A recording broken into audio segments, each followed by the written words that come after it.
हो सकता है कि जब ये वीडियो अपलोड हो तो आपके पास इसकी PDF ना हो, तो आप क्या कर सकते हैं, मसीह मंथन बैठक व्हाट्सएप ग्रुप, जो वर्ल्ड व्हाट्सएप ग्रुप है, उसको ज्वाइन कर सकते हैं और वहाँ से आपको जो है PDF मिल जाएगी। आगे बढ़ते हैं। तो जिस विषय पे आज आपसे बात होने जा रही है वह है प्रभु का दिन, जिसका इंग्लिश ट्रांसलेशन आपके बीच में रखा है the day of the Lord. Okay, now ऐसा लिखा है, आपके बीच में रख दूं, ऐसा लिखा है कि बाइबल के इतिहास को लिखते वक्त एक बात पर बहुत जोर दिया गया था, और वो जोर दिया गया था इस शब्द पर। लिखा है प्रभु का दिन, the day of the Lord.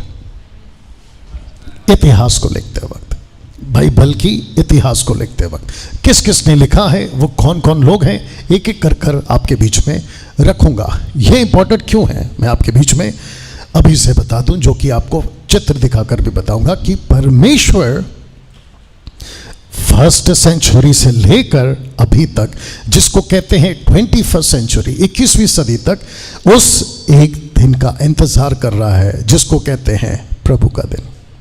और जिस दिन प्रभु का दिन आएगा, लिखा है कि वो दिन पृथ्वी का आखिरी दिन होगा। ओ कर सकते हैं या डैनियल भाई, ऐसा कैसे हो सकता है? जिसको हम 2000 साल से देखते आ रहे हैं, सब कुछ ठीक चल रहा है, तो अचानक से क्या उस दिन जिसको कहते हैं प्रभु का दिन, तो क्या वो दिन, उस दिन पृथ्वी रुक जाएगी? जी हाँ, पृथ्वी रुक जाएगी। आपको पता है क्यों? जिसको हम विश्व कहते हैं, जिसको हम अर्थ कहते हैं, पृथ्वी कहते हैं, और जहां पे 24/7 इंसान, 800 करोड़ का आबादी वाला इंसान 24/7 चल रहा है, काम कर रहा है, सो रहा है, खा रहा है, आ रहा है, जा रहा है, एक दिन रुक जाएगा। क्या ये पॉसिबल है? जी हाँ, ये पॉसिबल है। डैनियल भाई थोड़ा मदद करिए, कर देता हूँ, क्योंकि आज आपके बीच में उसी सोच के साथ मैं आया हूँ। बस चाहता हूँ कि फोकस करें। आपको पता है, जब मैं ये चित्र रख रहा हूँ, हो सकता है कि सोशल प्लेटफॉर्म पे कुछ लोग कह सकते हैं बकवास है, ये कोट वाला बकवास कर रहा है, फोकस, ओके, बकवास कर रहा है, या क्या मूर्खता की बात कर रहा है। तो आपको याद दिला दूं कि कुछ 3 साल पहले पूरी दुनिया रुक गई थी, और वो झटका सिर्फ भारत को नहीं, और सिर्फ गरीब को नहीं, और सिर्फ पिछड़ी जाति को नहीं, लेकिन विश्व का नंबर 1 कंट्री जिसको कहते हैं अमेरिका, वो तक रुक गया था। Is that right? विश्व का ऐसा कोई करोड़पति, ऐसा कोई बिलियनियर, टिलियनियर, जो भी वो होगा, वो तक हिल गया था। अगर वो तब हो सका मात्र 3 साल पहले, तो सोच के देखिए, जिसको कहते हैं प्रभु का दिन, वाकई पूरी दुनिया रुक जाएगी। आमेन, आमेन, यू अंडरस्टैंड? और जितने यहां पर देख रहे हैं, बहुत गंभीर विषय है। आपने अब तक बाइबल को मजाक में लिया होगा। दावा है कि आज का प्रचार सुनने के बाद आप इस बाइबल को मजाक में नहीं ले पाओगे। या गो अहेड मजाक में नहीं ले पाओगे। लिखा है कि Bible talks about second coming of Jesus Christ 1845 times. ताज्जुब है, बाइबल 1845 बार रिकॉर्ड करती है या बात करती है नबियों के द्वारा, सेवकों के द्वारा, प्रेरितों के द्वारा, कि यीशु इस पृथ्वी पर एक दिन वापस आएगा। कितनी बार? 1845 बार। आपको अगर डाउट है तो बैठे रहो, 1 साल लगेगा ढूंढ के निकलने में। अगर आपको डाउट है कि 1845 बार कहाँ लिखा है, यू अंडरस्टैंड? जिसके चलते एक शब्द है, लिखा है विश्वास, शब्द विश्वास की बात सबसे ज्यादा यीशु के आने के बारे में लिखा हुआ है। तो सबसे ज्यादा किसके बारे में? विश्वास। उसके बाद अगर किसी के बारे में लिखा है जो सबसे ज्यादा है, और वो है the day of the Lord, जिसका अर्थ होता है second coming of Jesus Christ. आपको घमंड है? होना चाहिए। आपको गर्व है? होना चाहिए, क्योंकि आप लकड़ी की आराधना नहीं कर रहे, पत्थर की आराधना नहीं कर रहे, जमीन आसमान की आराधना, जीव जंतु इंसान की आराधना नहीं कर रहे, बल्कि उसकी कर रहे हैं जिसने सब कुछ को बनाया। जी जी जी जी।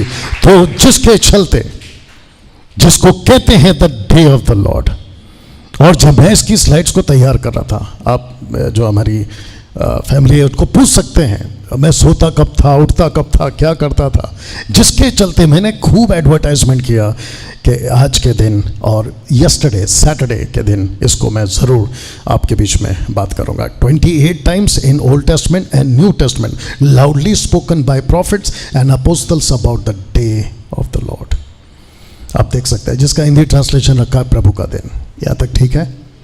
28 times old testament, new testament, loudly spoken by profits and apostles. ये प्रॉफिट्स जिसके आपको चित्र दिखाई दे रहा है, लिखा है होली प्रॉफिट्स, क्योंकि the first book of Peter कहता है कि जो प्रॉफिट्स थे वो होली थे, वो पवित्र थे। कौन से प्रॉफिट को पवित्र कहा गया? क्योंकि ओल्ड टेस्टमेंट में बहुत सारे प्रॉफिट्स हैं जिसको कहा गया है ये फॉल्स हैं, झूठे हैं, लेकिन ऐसे भी प्रॉफिट्स थे।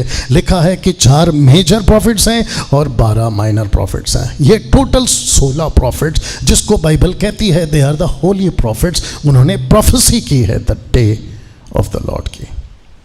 मजाक था? नहीं। यूं ही था? नहीं। साथ ही साथ 12 apostles and apostle Paul, total 13 apostles ने यीशु के उस दिन का जिक्र किया है। एक साथ बोल दे, जिसको कहते हैं the day of the Lord, जिसको कहते हैं हिंदी में प्रभु का दिन। और मुझे थोड़ा सा या ज्यादा गुस्सा है। गुस्सा इस बात का है कि यीशु का ऐसा एक विषय जिसको बहुत बोलना चाहिए था, जिसको कहते हैं the day of the Lord, उसको इतना क्यों नहीं बोला जा रहा है? प्रचारकों के द्वारा, शिक्षकों के द्वारा, चर्च के अंदर इतना क्यों नहीं बोला जा रहा है? जबकि आप देख सकते हैं Isaiah chapter 2 verse 12, Isaiah 13:6, 13:9, 34:8, 46:1, lamentation chapter 2 verse 22, Ezekiel 13:5, और ऐसे करते करते ये, और ऐसे करते करते ये। अब आप सोच के देखिए कि इतने सारे लोगों ने आपकी बाइबल, जिसको कहते हैं प्रभु का बाइबल, प्रभु का वचन, द वर्ड ऑफ गॉड, जिसके अंदर इतनी बार लिखा है the day of the Lord, उसको क्यों नहीं बोला गया? और एक व्यक्ति जिसने बड़े जोरों से बोला है, आपके बीच में रखने जा रहा हूं। 2 पीटर चैप्टर 3 वर्स 10 में वो कहता है कि प्रभु का दिन, उस दिन, जोर से पढ़ सकते हैं, लिखा है कि उस दिन आकाश बड़ी हड़हड़ाहट के शब्द से जाता रहेगा, तत्व बहुत तप्त होकर पिघल जाएंगे और पृथ्वी और उस पर के काम जल जाएंगे। आपका आवाज बुलंद चाहिए नेक्स्ट टाइम। इसका अर्थ क्या है? पतरस कहता है दूसरा पत्र 3:10 में कि उस दिन जिसको कहते हैं, जोर से, प्रभु का दिन, जिसको कहते हैं प्रभु का दिन, कहता है कि आकाश बड़ी हड़हड़ाहट के साथ शब्द से जाता रहेगा, तत्व पिघल जाएगा, पृथ्वी के काम जल जाएंगे। तो सोच के देखिए, जिससे पूरी सरकार और जिससे पूरा किंगडम, अलग अलग शहर का, स्टेट्स का, कंट्रीज का, बिल्कुल शांत बैठा है इस बात को ना जानकर। चर्चेस इस बात को ना जानकर, 90% चर्चेस इन बातों को नहीं जानते। क्यों डैनियल भाई, क्यों? क्योंकि फुर्सत कहाँ है आशीषों से? फुर्सत कहाँ है ब्लेसिंग से? फुर्सत कहाँ है चंगाई छुटकारा से? फुर्सत कहाँ है कि अमेरिका का, ऑस्ट्रेलिया का, इसका उसका, कनाडा का वीजा दिला दो? किसको फुर्सत है कि आप अपना जीवन जी रहे हैं? और यीशु के पास आते, बीच में मैंने कहा था, यीशु के पास भी आते हैं तो तब आते हैं जब उसके लिए, उससे मतलब हो, आशीष की मतलब हो, चंगाई की मतलब हो, छुटकारा का मतलब हो। लेकिन कहता है बाइबल कि एक दिन ऐसा आएगा कि आकाश बड़े जोरों से हिला दिया जाएगा। यहां तक ठीक है? इसको कहते वक्त और इसको आप सुनते वक्त, और यहां जितने बैठे हैं, मैं चाहता हूं कि अगला स्लाइड बहुत ध्यान से पढ़ें और इसके ऊपर आप अपना रिस्पॉन्स दें। और वह यह है कि बहुत भारी पड़ने वाला है प्रभु का दिन मानव जाति पर। आप जब इसको सुन रहे हैं, मुझे नहीं पता क्या फील हो रहा है, लेकिन जब मैं इसको बना रहा था तो मैंने कहा कि बाप रे, अगर वो आ गया या अगर वो अभी हो गया, सबका ध्यान है, अगर वो अभी हो गया तो कैसे बचेगा कोई। लिखा है कि भारी पड़ने वाला है, मुंबई की भाषा में भारी पड़ने वाला है। पड़ोस वाली की तरफ हल्के से उसकी तरफ कोनी मार के उसको देखो और उसको सिर्फ इशारे से कहो, देखा ये वाला, ऐसा इशारा करते ना, देखा क्या, ऐसा वाला करिए उसको। यहां तक ठीक है। कुछ लोग हैं फेसबुक, यूट्यूब, सोशल प्लेटफॉर्म और आपस में मसीह के लोग भी कहते कि है, एक साथ कर सकते हैं, है, ये सब नहीं होने वाला है, ये सब नहीं होने वाला।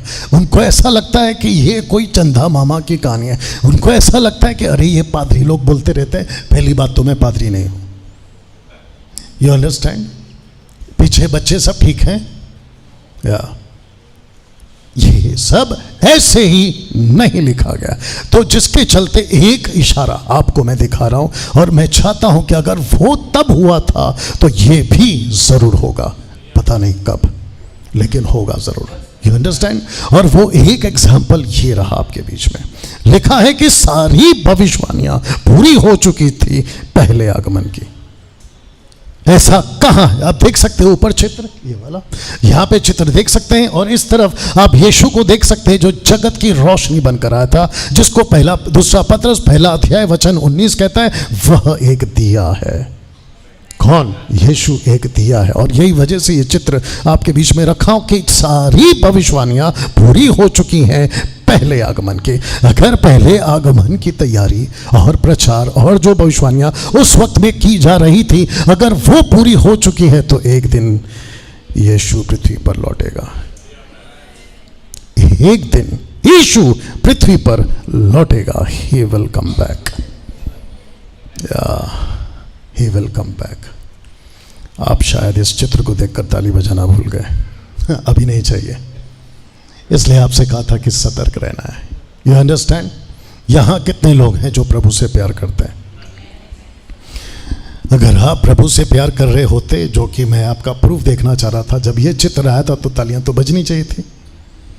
और जो यहाँ पे देख रहे हैं कि आपको भी बता दो कि ऐसा बहुत सारा झटका आपके इस दीवार पर आता रहेगा। तो फिर से बता देता हूँ, मौका फिर दूंगा आपको, क्योंकि मैं चाहता हूँ कि आप ये करें, क्योंकि वो वैसा किसी का मोहताज नहीं है, लेकिन हमारा तो बनता है। लिखा है कि सारी भविष्यवाणियां पूरी हो चुकी हैं उस पहले आगमन की। अगर ये प्रोफेसी तब पूरी हो सकती है तो ये प्रोफेसी भी जरूर पूरी होगी।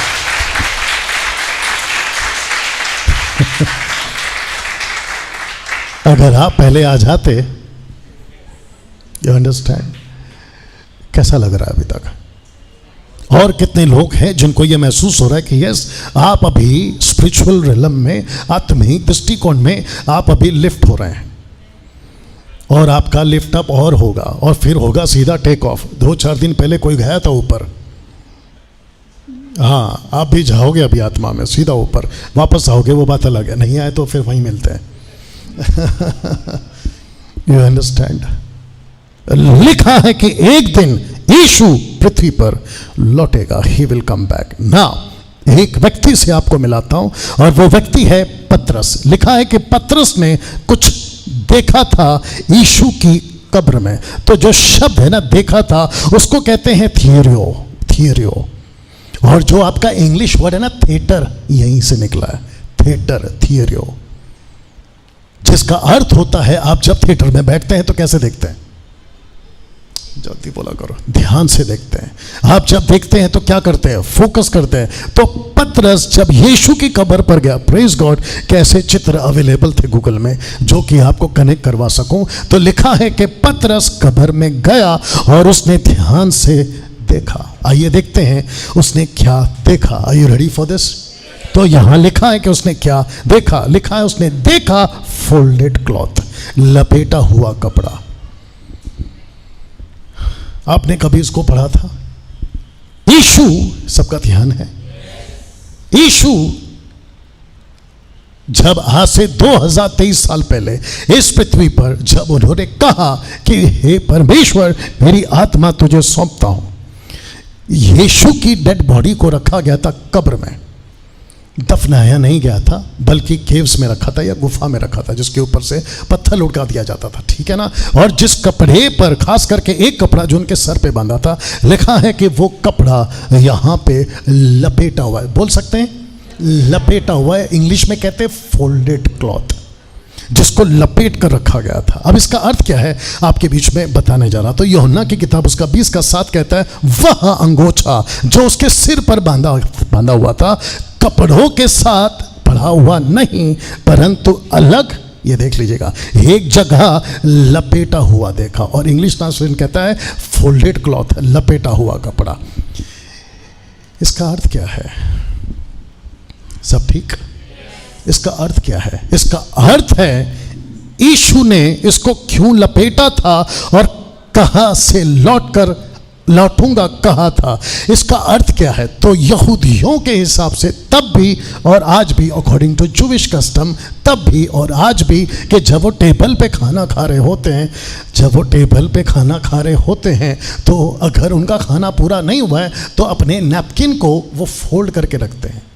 तो जो घर के लोग हैं और अगर वो कोई होटल में है, अगर नैपकिन फोल्ड है, तो वेटर को पता चलता है कि इसका खाना खत्म नहीं हुआ है, ये उठकर तो गया है, वापस आएगा। क्या बात है। तो जिसके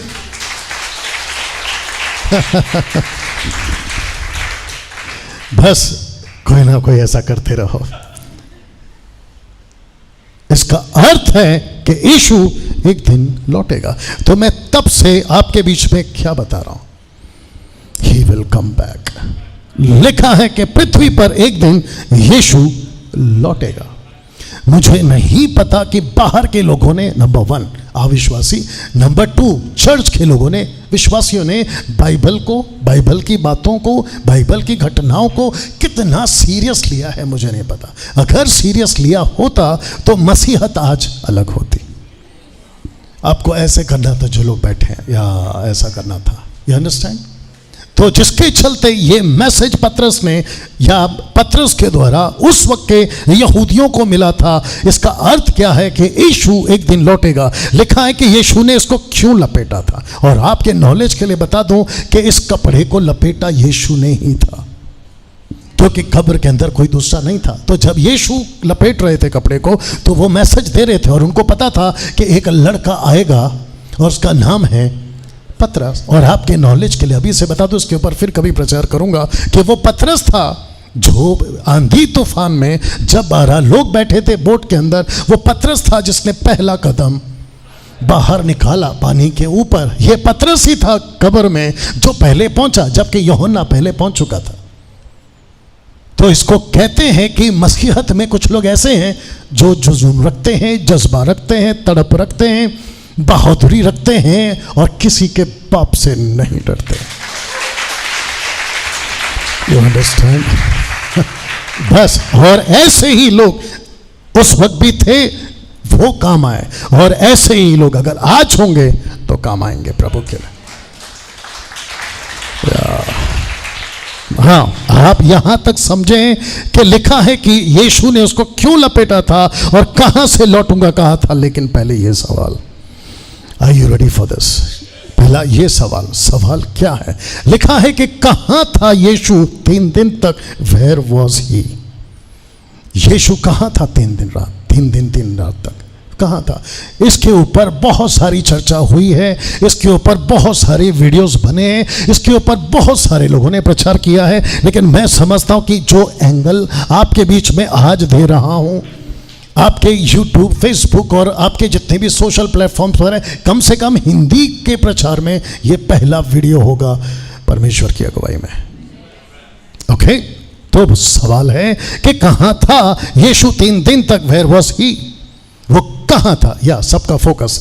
तो लिखा है कि पतरस एक बहुत बड़ी बात का खुलासा करता है। और आप सभी जानते हैं कि पतरस वो था जो यीशु का पहला चेला था। Is that right? पतरस का पहला नाम था शिमोन, जो कि उसके पिता का नाम था, यह उसकी तरफ से दिया गया था। और शिमोन का अर्थ होता है सुनना। उसके बाद जब जीसस की मुलाकात हुई तो जीसस ने उसका नाम अरामिक में चेंज किया। उसका अर्थ होता है, यह नाम रखा गया था कैफा, और कैफा का ग्रीक ट्रांसलेशन है पेत्रोस, और इंग्लिश ट्रांसलेशन है पत्रस। पीटर हिंदी में है पत्रस, और कैफा, पेत्रोस, पीटर, पत्रस का मतलब है पत्थर, रॉक। और यह व्यक्ति वो रॉक था जिसके ऊपर यीशु ने कई बातों को जिक्र किया, जिसमें से पतरस मरने से पहले रोम के जेल में एक व्यक्ति था, एक एम्परर था जिसका नाम था नीरो। उसके बारे में बात करूंगा तो बहुत टाइम हो जाएगा। देखो 8 अभी बज गए। इसने इस आदमी को मरवा डाला 64 AD में, जिसकी टीचिंग मैं दे चुका हूं जूम के लोगों को। इस व्यक्ति को एक खुलासा मिलता है, और वो खुलासा है कि यीशु कहाँ था 3 रात 3 दिन। ये शब्द को अभी से पढ़ लीजिए, जिसका नाम है हेडीज। हेडीज ये ग्रीक ट्रांसलेशन है, ठीक है ना। शीलो हिब्रू ट्रांसलेशन है। तो हेडीज पे जाएंगे, शीलो पे नहीं जाएंगे, शीलोस पे नहीं जाएंगे। नाउ लिखा है पहला पत्रस उसका 3 अध्याय वचन 18 और 19 में एक अद्भुत प्रकाशन या अद्भुत खुलासा इस व्यक्ति को मिला था। आइए पहला पढ़ लेते हैं वचन 18, आप भी मेरे साथ में पढ़ेंगे। लिखा है कि इसलिए कि मसीह ने भी अर्थात अधर्मियों के लिए धर्मी ने पापों के कारण एक बार दुख उठाया। सबको पढ़ना था। लिखा है कि पापों के कारण एक बार दुख उठाया। आगे कहता है ताकि हमें परमेश्वर के पास पहुंचाए। वह शरीर के भाव से तो घात किया गया, पर आत्मा के भाव से झिलाया गया। यह है वचन 18। यह है वचन 18। वचन 19 को मैं आगे पढ़ूंगा, लेकिन सबका ध्यान है। ओके, अब चाहता हूं कि आपका जो लिफ्ट हुआ है, आपका जो आत्मा है, अब उसको थोड़ा सा और डीप में लेके जाएं, क्योंकि यहां पे टोटल 3 बातें हैं। यहां पे टोटल 3 बातें हैं। डैनियल भाई कौन कौन सी बातें हैं? तो पहला है ताकि हमें परमेश्वर के पास पहुंचाए। दूसरा वह यानी कि यीशु शरीर के भाव से घात किया गया। तीसरा पर आत्मा के भाव से झिलाया गया। यह है पहला। यीशु, सबका ध्यान। क्वेश्चन क्या था? कहां था यीशु 3 रात 3 दिन? पतरस को खुलासा मिलता है, कहता है कि यीशु सबसे पहले दुख उठाकर खुद के जीवन में उसने सबसे पहला काम यह किया कि लोगों को परमेश्वर के पास पहुंचाया। आमीन। वापस कह देता हूं कि यीशु ने सबसे पहला क्या किया? लोगों को परमेश्वर के पास पहुंचाया। कहां? लिखा है कि जहां पिता रहता है। ओके ओके ओके ओके, ठीक था। जहां परमेश्वर पिता रहता है। अब ऐसा क्यों कि जहां परमेश्वर पिता रहता है? क्योंकि आपको अभी मैं बताऊंगा थोड़ी देर में कि जो लोग मरते थे आदम से लेके डाकू तक, वो परमेश्वर पिता के पास नहीं जाते थे।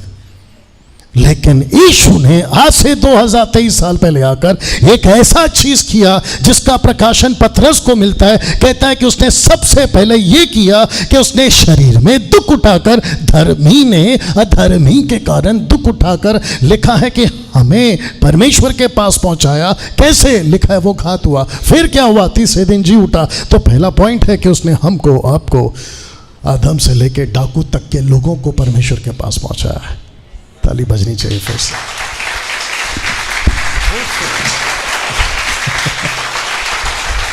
बस आजकल वैसे ही बारिश का मौसम है। जो बाइक्स होते हैं वो कभी कभी फ्रीली नहीं चलता है। घर का दरवाज़ा चोक हो जाता तो ऑयल डालना पड़ता है, तो बाहर से मंगाएं। आपकी जो तालिया है ना, वो इस टाइप की आ रही है, थोड़ा टाइट आनी चाहिए। ओके, एक चित्र दिखा रहा हूं साहब। मैं चाहता हूं कि आप ये चित्र देखें और इस वचन को पढ़े। 2 कुरिन्थियों 5:19 लिखा है कि परमेश्वर ने मसीह में होकर अपने साथ संसार का मेल मिलाप कर लिया और उनके अपराधों का दोष उन पर नहीं लगाया। वाह! आप ये चित्र देखो। ये व्यक्ति कौन है? आदम। इसकी नस्लें कौन है? डाकू तक। वो सारे लाखों करोड़ों लोग जो आदम से पैदा हुए लेकिन परमेश्वर पिता तक कभी नहीं पहुंच पाए, क्योंकि मृत्यु ऐसी थी उनके लिए कि उनके लिए परफेक्ट ब्लड की जरूरत थी। वाह! आप बीच बीच में अपना हाथ भी ऐसे कर सकते हैं, कुछ ना कुछ करो, नहीं तो मेरे को ऐसा लगेगा कि बैठे और चल बसे हो। आदम से लेकर डाकू तक जिसको परमेश्वर के पास पहुंचाने के लिए एक परफेक्ट ब्लड की जरूरत थी। और वो ब्लड मैं रखूंगा भी, वो एक व्यक्ति ने अपने आप को देकर दे दिया। तो आदम से डाकू तक परमेश्वर के पास पे पहुंचाने का काम किसने किया? ये चित्र वो नहीं है जिसको हम यीशु का चित्र कहते हैं, ये जस्ट काल्पनिक है, ठीक है ना। इससे भी लाखों गुना खूबसूरत होगा, वो बात अलग।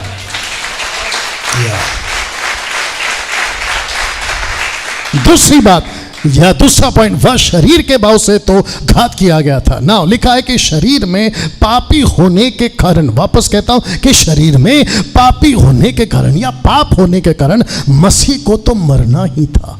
Is that right?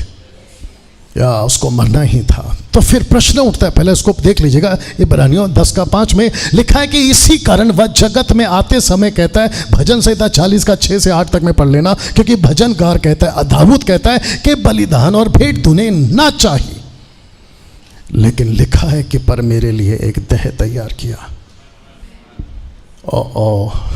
तो यीशु जो क्रूस पे मरे थे, ये चित्र देख लो, यीशु जो क्रूस पे मरे थे, ये जो बॉडी है ये किसकी है?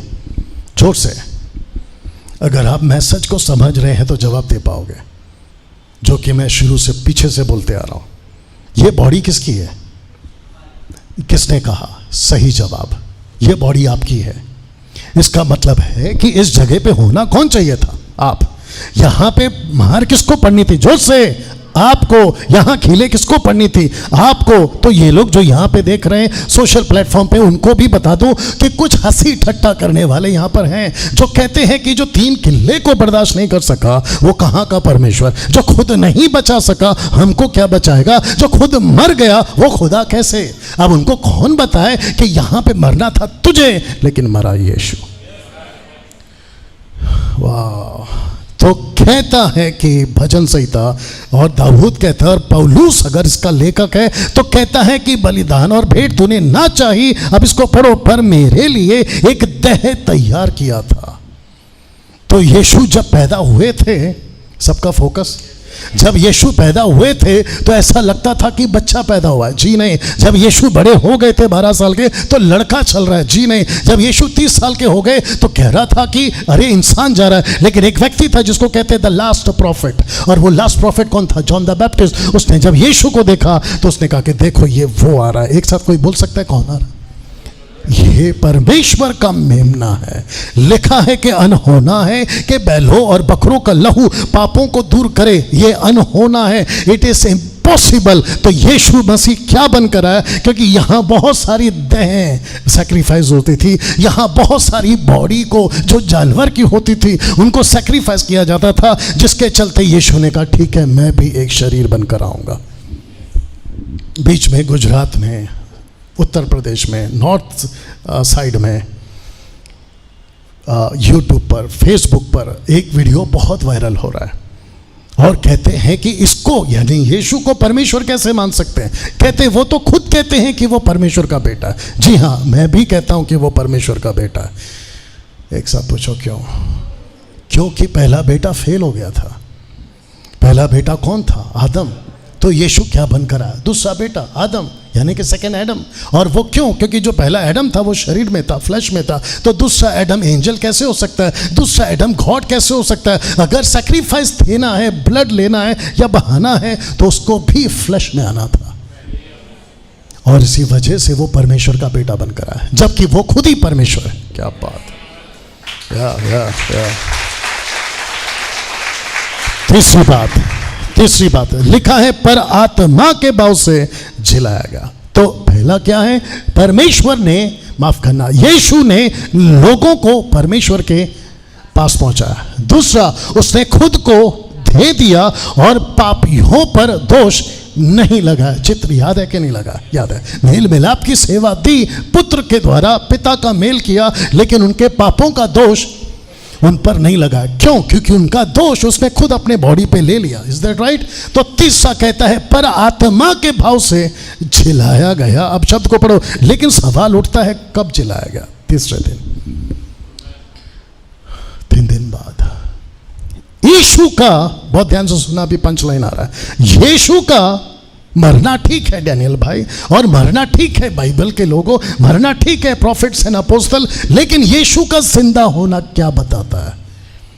यीशु का जिंदा होना बहुत कुछ बताता है, जो कि आपके बीच में रखने जा रहा हूं। तो लिखा है कि तो कहां था यीशु 3 दिन तक, कहां था यीशु 3 दिन तक, और कहां से झिलाया गया? तो लिखा है कि उन्हीं 3 दिनों में, पहला पतरस उसका 3 का 19 आ गया। अभी तक क्या बता रहा था? 18, अब क्या बता रहा हूं? 19, क्योंकि प्रकाशन कहां से मिला था? पहला पतरस उसका 3 अध्याय वचन 18 और 19। 18 का 3 बात बता चुका हूं, एक पहुंचा चुका है, दूसरा खुद के शरीर पे उसने दोष लिया, तीसरा और वो जी उठा है। तो लिखा है कि उसी में जब यीशु यहां थे, उसी में लिखा है कि उसी में उसने जाकर, उसी में उसने, ब्रैकेट में यीशु ने जाकर, लिखा है कि कहती आत्माओं को भी प्रचार किया जिन्होंने उस बीते समय में आज्ञा न माना, जब परमेश्वर नूह के दिनों में धीरज धरकर ठहरा रहा और वो जहाज बन रहा था जिसमें बैठकर थोड़े लोग अर्थात 8 प्राणी के द्वारा बच गए।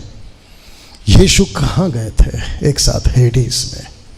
हेडीस का अर्थ क्या है आगे भी बताऊंगा, अभी बता देता हूं क्योंकि दिमाग में आपके चल रहा होगा। हेडीस का मतलब होता है कि एक जगह पे जो मरी हुई आत्माएं होते हैं उनको 2 डिपार्टमेंट में रखा जाता है, और वो जो 2 डिपार्टमेंट है आपके बीच में रखूंगा। तो हेडीस का मतलब होता है कि जो मरी हुई आत्माएं हैं उनको कैद किया गया। एक है नेगेटिव वे पे, ऑब्वियस, दूसरा है पॉजिटिव वे पे।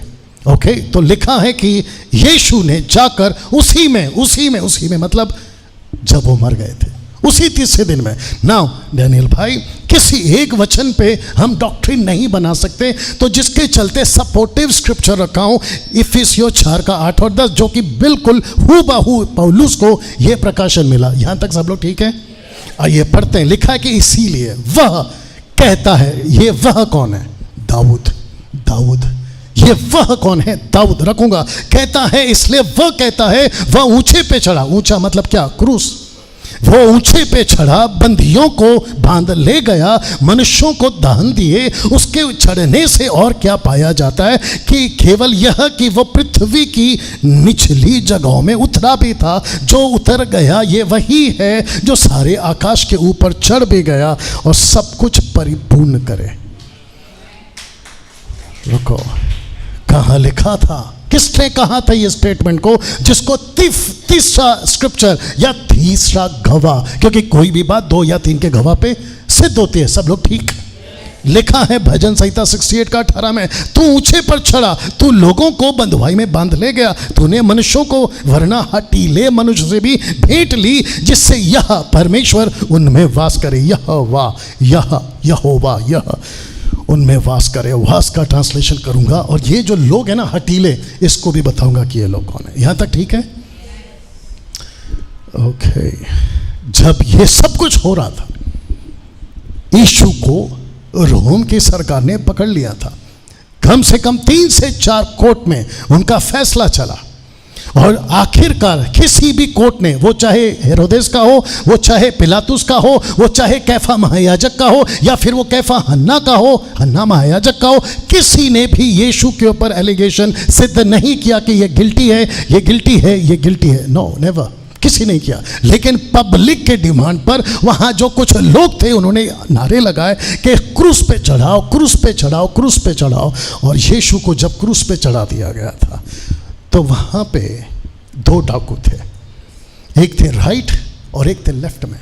जो लेफ्ट वाला था उसको शायद छेड़ थी, मैं तो मर रहा हूं और मुझे तकलीफ बहुत हो रही है, दर्द बहुत हो रहा है। ऐसे में उसने कहा कि आपके बारे में तो हम सुनते थे जब मैं जेल में था कि तू मसीहा है। अब ताज्जुब की बात यह है कि हम तो मर रहे हैं और हमको तेरे साथ मारा जा रहा है। अगर तू वही परमेश्वर है जो खुद को कहता है तो खुद भी बच, और मुझे भी बचा।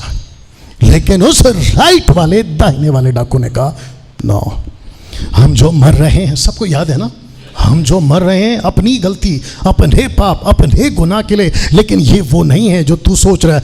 ये सच्चा है, ये परमेश्वर है। बहुत ध्यान से सुनना। और उस डाकू ने यीशु पर वहीं विश्वास किया। बस उसने एक शब्द कहा कि अगर यही सच है, मैं यहाँ नहीं बचने की बात कर रहा हूँ, लेकिन मुझे वहाँ ज़रूर याद करना। तो यीशु ने क्या कहा सुनिए, क्योंकि इसका पीछे का मैं बता चुका हूँ। तो 23 का 43 में यीशु कहता है, उसने ब्रैकेट में यीशु ने उससे कहा, मैं तुझसे सच कहता हूँ कि आज ही उसी में उसी मृत्यु के दिन में इसने कहा, यीशु ने कहा, आज ही तू मेरे साथ स्वर्ग लोक, या थोड़ा सा टाइमिंग अलग होगा। ओके, आज ही तो मेरे साथ स्वर्ग लोक में होगा। लेकिन आपको अक्सर यही सुनने को मिलता होगा, और यहां पे भी बहुत बार यही कहा होगा कि यीशु ने उस डाकू को कहा कि तू मेरे साथ स्वर्ग में होगा, जिसको कहते हैं इंग्लिश में हेवन। नो, यीशु ने कहा स्वर्ग, और इसका ओरिजिनल मैन्युस्क्रिप्ट है ये वाला। यीशु ने कहा you will be with me in paradise. Paradise अलग है, हेवन अलग है, स्वर्ग अलग है, स्वर्ग लोक अलग है, जिसको हम आगे सीखेंगे। प्रूफ क्या है?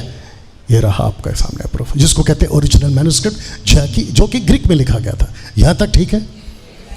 डाकू यीशु को कहां मिला? यीशु यहां मरे, डाकू यहां मरा। जब डाकू यहां मरा तो उसको नहीं पता था कहां जाऊंगा, बस उसने विश्वास किया था। उसने कहा कि आज ही तो मेरे साथ। यहां आंख खुली, डाकू, माफ करना, यहां डाकू की आंख बंद हुई, लेकिन डाकू की आंख खुली सीधे पैराडाइज में, जहां यीशु पहले से ही था। वाह! और यीशु ने कहा, बोला था ना कि मैं तेरे को यहां पे मिलूंगा।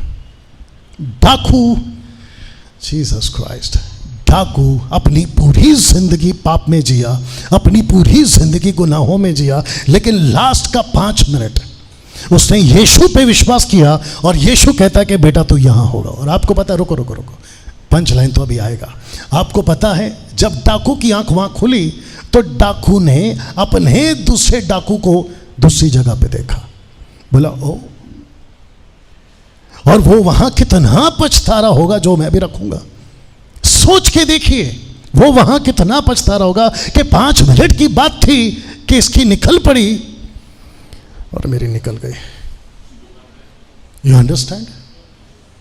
ऐसा ही होता है। गॉस्पेल सुनाते हैं, कोई सुनता है, कोई नहीं सुनता है। जो सुनता है 5 मिनट के बाद में उसका हादसा होता है, और जब वो अपने आप को परमेश्वर के पास में पाता है, कहता है अच्छा हो गया, मैं बच गया। या जल्दी बैठिए और मेरी बात सुनिए। आपने कभी, मुझे देखो, आपने कभी लक नाम सुना है? Luck, lucky, luck, good luck, luck luck. या इससे बेहतर लक क्या हो सकता है? आप कहते क्या लकी है यार, इससे बेहतर क्या लकी हो सकता है बताइए? आपने कहा क्या लकी है यार, तेरे को लॉटरी निकल गई, इससे बड़ा लॉटरी क्या हो सकता है बताइए? अरे क्या लकी है यार, तेरे को छुपा हुआ खजाना मिल गया, इससे बेहतर लकी क्या हो सकता है बताइए? हाँ, वो बात अलग है कि हम लक को नहीं मानते, नहीं तो पता चला विचित्र लोग इसके ऊपर वीडियो बनाएंगे कि डैनियल राज ने लक लक बोला है। कितने लोग समझ रहे हैं? डाकू यहां पाया गया जब उसकी आंख खुली। कहां पे? स्वर्ग में। तो मैंने आपसे क्या कहा था कि आदम से लेके डाकू तक उस वक्त में लोग जो मरते थे वो कहां जाते थे? स्वर्ग लोक में, पैराडाइज में। तो आदम और हव्वा, उसके दोनों पुत्र, हम इसको स्वर्ग में, पैराडाइज में देख सकते हैं, क्योंकि बाद में उसने माफी मांगी होगी जिसने कत्ल किया। हनोक को यहां देख सकते हैं, नूह को यहां देख सकते हैं, स्वर्ग लोक में देख सकते हैं, अब्राहम को, इसहाक को स्वर्ग लोक में आप इसको यहां पे देख सकते हैं, यानी कि उस वक्त में ये वहां होंगे। यूसुफ स्वर्ग लोक में थे, आपका मोसेस स्वर्ग लोक में थे, जोशुआ और गिडियन आपके स्वर्ग लोक में थे, सैमुअल, सैमसन आपके स्वर्ग लोक में थे, उसके बाद में किंग डेविड स्वर्ग लोक में थे, और आपका डैनियल और उसके 3 दोस्त स्वर्ग लोक में थे। अब ये सारी चीजें, एक व्यक्ति और आ रहा है जिसका नाम है नहमाया, जिसने 52 डेज में वो वॉल को खड़ा किया था या तैयार किया था, ये सारे के सारे वहां थे। तो जब डाकू वहां पहुंचा तो आदम से लेके जॉन द बैप्टिस्ट तक आखिरी आदमी, जॉन द बैप्टिस्ट तक आखिरी आदमी वहां था, जिसको हम या इसको नहीं ले पाए, अगले इसमें डालेंगे उसको। You understand? कैसा लग रहा है अभी तक? ये अभी तक यीशु के जी उठने तक स्वर्ग नहीं गए, ये अभी तक पैराडाइज में। नाउ मत्ती का 27 का 50 और 54 तक आपने कभी इसको पढ़ा है? मैं आपको बताता हूं क्या लिखा है। Are you ready for this? या मेरे साथ बने रहे। ओह सॉरी, लिखा है कि तब यीशु फिर बड़े शब्द से चिल्लाकर, एक साथ बोल दो, प्राण छोड़ दिए। मतलब वो मर गए, देह में वो मर गए। जैसे ही मरे, यू वांट टू नो क्या हुआ वहां पर? आप जानना चाहते हैं वहां पर क्या हुआ? लिखा है कि देखो मंदिर का पर्दा ऊपर से नीचे तक फटकर 2 टुकड़े हो गया। मंदिर का पर्दा को फाड़ने से पहले मंदिर का दरवाजा बीच में आता है, और मंदिर का दरवाजा इतना हैवी था, कम से कम 10 से 15 लोग लगते हैं उस दरवाजे को खोलने के लिए। दरवाजा ऑटोमेटिकली खुल गया और पर्दा ऊपर से लेके नीचे तक फट गया, और यह सब चमत्कार के रूप में देखा जा रहा था वहां पे। आप लोग नहीं समझ रहे हैं, यीशु साधारण था? सोच के देखिए, लिखा है कि मंदिर का पर्दा ऊपर से नीचे तक फटकर 2 टुकड़ा हो गया, धरती ढोल गई, चट्टाने धड़क गई। अब इसको पढ़ो, और कब्रें खुल गई, और सोए हुए पवित्र लोगों की बहुत सारी शव। कब? जब यीशु मरा तब। और जैसे ही मरा तो जो स्वर्ग लोक में थे, जिसको कहते पैराडाइज में, वहां के मुर्दे, कहते पवित्र लोग, जी उठे, उनकी लाशें जिंदा हो गए। चमत्कार है। कम ऑन स्पीक, चमत्कार है। जी हाँ, चमत्कार है। ताजुब है? जी हाँ, ताजुब है। ये पाव किलो का भेजा समझ सकता है? जी नहीं समझ सकता। लिखा है चट्टाने धड़क गई और धरती ढोल गई और कब्रें जिंदा हो गई, और जो लोग थे वो जिंदा हो गए। यहां तक ठीक है? इसको कहते हैं फर्स्ट पार्ट, जब यीशु मरा। लेकिन शायद किसी ने गौर नहीं किया कि 53 में क्या हुआ। I want to know this? लिखा है 53 में उसके जी उठने के बाद, तो लिखा है कि जब वो मरा तो मुर्दे जिंदा हुए, लेकिन जब यीशु जी उठा तो लिखा है कि वे, ब्रैकेट में ओल्ड टेस्टमेंट, कब्रों में से निकलकर पवित्र नगरों में गए और बहुतों को दिखाई दिए। तब सूबेदार और जो उसके साथ यीशु का पहरा दे रहे थे, भूढोल हुआ, भूकंप हुआ, और जो कुछ हुआ था देखकर अत्यंत डर गए और कहा, सचमुच ये परमेश्वर का पुत्र है। ये कौन से सूबेदार थे जो 3 दिन तक कब्र पे पहरा दे रहे थे? तो अचानक से देखा कि भूकंप फिर हुआ। तो जब मरा था तब भूकंप हुआ, जब जी उठा है तब भूकंप हो रहा है, तब भी धरती हिली, अभी धरती हिली। और जब धरती हिली का मतलब है कि पहले भी मुर्दा जिंदा हुए 3 दिन पहले, और जब यीशु जिंदा हुआ तो अपने साथ और भी मुर्दों को जिंदा करके लाया। अभी तक क्या पता था कि जब यीशु मरा तब मुर्दे जिंदा हुआ, लेकिन अब जरा ध्यान से पढ़ते तो पता चलता है। आपका मैथ्यू चैप्टर 27 वर्स 53 में न्यू इंटरनेशनल वर्जन के हिसाब से, they came out the tomb from out of the tomb after Jesus resurrection.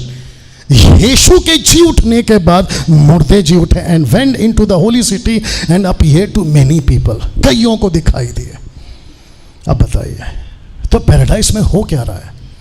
यीशु जाता है, डाकू को भी बाहर निकालता है, डाकू से कहता तू भी चलेगा, और आदम से लेकर डाकू तक जितने हैं उन सबको जिंदा करता है।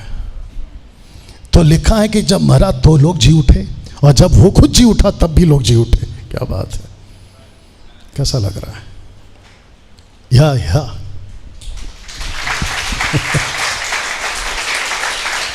बस, और जितने यहां पे देख रहे हैं आपको भी बता दूं, ऐसा है हमारा परमेश्वर। मैं कल रात को जब स्लाइड्स को हम लोग तैयार कर रहे थे, मैं और नतानियल, तो मैं कह रहा था क्या गजब का, बोला कि नहीं बोला, क्या गजब का परमेश्वर है जिसको हम आराधना करते हैं, जिसको हम मानते हैं। क्या अद्भुत परमेश्वर है। आपको घमंड होना चाहिए। तो फिर करो अभी के अभी, अपना हाथ लो, खुद की पीठ को शाबाशी दो और खुद को कहो, क्या क्या बात है यार, मैं तो ऐसे परमेश्वर को मानता हूं। ना तो लकड़ी है, ना पत्थर है, ना प्लास्टिक है, ना चूहा बिल्ली सांप कुत्ता पता नहीं क्या क्या, बल्कि सबको बनाने वाला है। या जोर से ओके। नाउ अब तक क्या पता चल रहा है कि 3 दिन तक तो यीशु इस कब्र में था। इसका मतलब है उसकी पार्थिव शरीर, डेड बॉडी तो यहां थी, पर आत्मा पैराडाइज में थी, जिसको कहते हैं हेडिस। ओके, यहां तक ठीक है? क्या सच में यीशु हेडिस में था?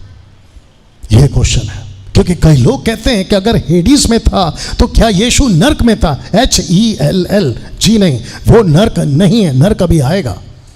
यीशु नर्क नहीं गया। और कुछ लोग कहते हैं कि जैसे योना जो मछली के पेट में था ना, जैसे वो नीचे था मछली के पेट में, वैसे यीशु 3 दिन था। तो योना की आत्मा नरक में जल रही थी, तो यीशु की भी जलेगी। क्या कॉमन से, क्या लॉजिक है? Not possible. You understand? तो फिर प्रश्न उठता है, क्या सच में यीशु हेडिस में था? क्वेश्चन है। तो एक प्रॉफिट है, उसका नाम है दाऊद। सब लोग ठीक? या फोकस करें। एक व्यक्ति, उसका नाम था दाऊद, और यह प्रॉफिट था। भजन संहिता 16:10 में देखो उसने क्या कहा था। Are you ready for this? प्रेरितों की किताब उसका 2:25 में इसको पीटर रिकॉर्ड करता है, पतरस रिकॉर्ड करता है। क्या करता है देखो, और इसका साथ में मैंने आपके लिए ग्रीक ट्रांसलेशन भी रखा है। क्योंकि दाऊद उसके विषय में, क्योंकि दाऊद उसके विषय में कहता है, किसके विषय में? यीशु के विषय में कहता है कि मैं प्रभु को सर्वदा अपने दाहिने देखता रहा, क्योंकि वह मेरी दाहिनी ओर है, ताकि मैं डिग ना जाऊं। वचन 26, इस कारण मेरा मन आनंदित हुआ और मेरी जीभ मगन हुई, वरन मेरा शरीर भी आशा में बना रहता है, क्योंकि तू मेरे प्राण को अधोलोक में ना छोड़ेगा, ना अपने पवित्र जन को सड़ने देगा। तो ये अधोलोक क्या है? ये पढ़ो, हेडिस। तो यीशु कहां थे? उसकी आत्मा हेडिस में, लेकिन बॉडी कहां थी? कब्र में।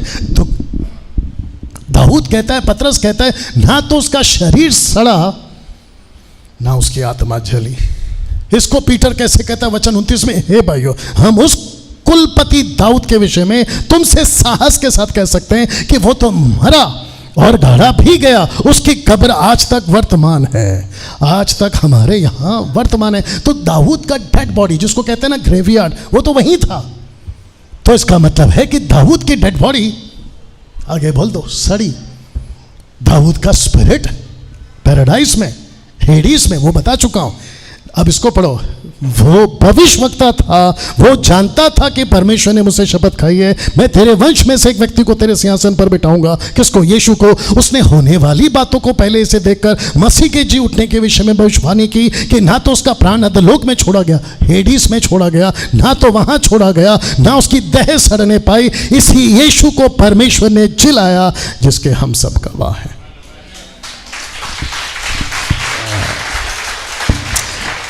इसको पढ़ो, इफिसियों 4:9। उसके चढ़ने से क्रूस पर क्या पाया जाता है? केवल ये कि वह पृथ्वी की निचली जगहों में उतरा भी था, हेडिस में। तो यीशु कहां थे? 3 रात 3 दिन हेडिस में। हेडिस मतलब क्या? पैराडाइज। वहां दूसरा डिपार्टमेंट है, रखूंगा। लेकिन यहां तक ठीक है? कितने लोग समझ रहे हैं? मैंने पूछा कितने लोग समझ रहे हैं? जो बीच में सिस्टर आंटीज बैठे हैं, आप लोग समझ रहे हैं या रिस्पॉन्ड करना है? वाह। हेडिस में 2 भाग हैं। अब यहां से हम और डीप जा रहे हैं। हेडिस में कितने भाग हैं? 2 भाग हैं। आइए पढ़ लेते हैं। पहला है पैराडाइज, जिसको कहते हैं स्वर्गलोक, और दूसरा है टार्टरस। टार्टरस जिसका अर्थ होता है प्लेस ऑफ टॉर्मेंट्स। टॉर्मेंट्स, एक ऐसी जगह जहां तड़प है, एक ऐसी जगह जहां तड़प है, बंधन है। और इसका जो ट्रांसलेशन है, कुछ लोग पूछ सकते हैं, आप भी पूछ सकते हैं, यहाँ पे भी पूछ सकते हैं कि स्वर्ग सुना था, नर्क सुना था, अधोलोक सुना था, ये सब सुना था, लेकिन टार्टरस कभी नहीं सुना था। और आपको बता दूं, मैंने खुद नहीं सुना था। मैं इसको अपने 30 साल के मिनिस्ट्री में मैंने खुद नहीं सुना था। और हम ऐसा सोचते थे, सब ठीक, हम ऐसा सोचते थे ना, इसके अंदर क्यों जाना है, ऊपर ऊपर से जाते हैं। लेकिन आपको पता है ना, मैंने एक बार क्या प्रचार किया था जब मैं बालक था, लेकिन जब सियाना हो गया, कब तक बैठे रहेंगे बोट में? पैर तो बाहर निकालना पड़ेगा ना, सपोर्ट चाहिए। कब तक बैठे रहेंगे बोट में? पैर तो बाहर निकालना पड़ेगा। या सब सोचेंगे वो करेगा वो करेगा, तो कोई नहीं करेगा, किसी ना किसी को तो बाहर निकलना। तो आपको फिर से बता देता हूं कि हेडिस में 2 भाग है या 2 डिपार्टमेंट्स हैं। एक है पैराडाइज, स्वर्गलोक, और दूसरा है टार्टरस। दोनों रखा है। टार्टरस को आप लोग दूसरा भी बोल सकते हैं, पिटलेस, एक ऐसी जगह जहां पे कैदी आत्माओं को बांध कर रखा जाता है, ठीक है ना। दूसरा पता 2:4 आपके बीच में पढ़ रहा हूं, और फिर उसका आपको ग्रीक ट्रांसलेशन भी दूंगा, तो आप लोग जल्दी से पढ़ ले। क्योंकि जब परमेश्वर ने उन स्वर्गदूतों को जिन्होंने पाप किया ना छोड़ा या नहीं छोड़ा, पर नरक में भेजकर, ये देखा, ये ट्रांसलेशन किसका है? इसको कहते हैं, यहां मिस्टेक हुई है, जबकि ये वो नरक नहीं है। और किंग जेम्स वर्जन जिसको मैं पढ़ चुका हूं, वहां पर ट्रांसलेशन हुआ है हेल, HELL, जो कि गलत है। आइए पढ़ते हैं, लिखा है नरक में बेचकर अंधेरे कुंडों में डाल दिया, अंधेरे कुंडों में डाल दिया। प्लूरल फॉर्म है, नॉट सिंगुलर, प्लूरल। कुंडों में डाल दिया ताकि न्याय के दिन तक, कौन सा दिन, कौन सा दिन, the day of the Lord. मैंने क्या कहा था, भारी पड़ने वाला है। कौन सा दिन, the day of the Lord. तो लिखा है कि न्याय के दिन तक बंदी रहे, तो इसका मतलब है कि इनको बांध के रखा गया है। ये लोग कहाँ हैं, टाट्रस में। कौन सा ट्रांसलेशन पढ़ते हैं आप? हिंदी नहीं मिलेगा, इंग्लिश नहीं मिलेगा, ओरिजिनल मैन्युस्क्रिप्ट ये देखो टाट्रस। और आपके 2 पीटर चैप्टर 2 वर्स 4 का है ये ट्रांसलेशन। यहां तक ठीक है? एक है पैराडाइज, दूसरा, इसको बोलना जारी रखो क्योंकि आपको काम आएगा। दूसरा है टाट्रस, बोल सकते हैं? बाहर से तेल मंगाओ जोर से। वो चाइनीज वाले आते हैं या चाय पिलाते हैं सबको, अगले हफ्ते से करें आपके लिए। एक है पैराडाइज और दूसरा है टाट्रस। अब इसको देखिए, कुछ लोग बोल सकते हैं ना, ये कहाँ है? We need evidence, we need examples और we need supported scripture.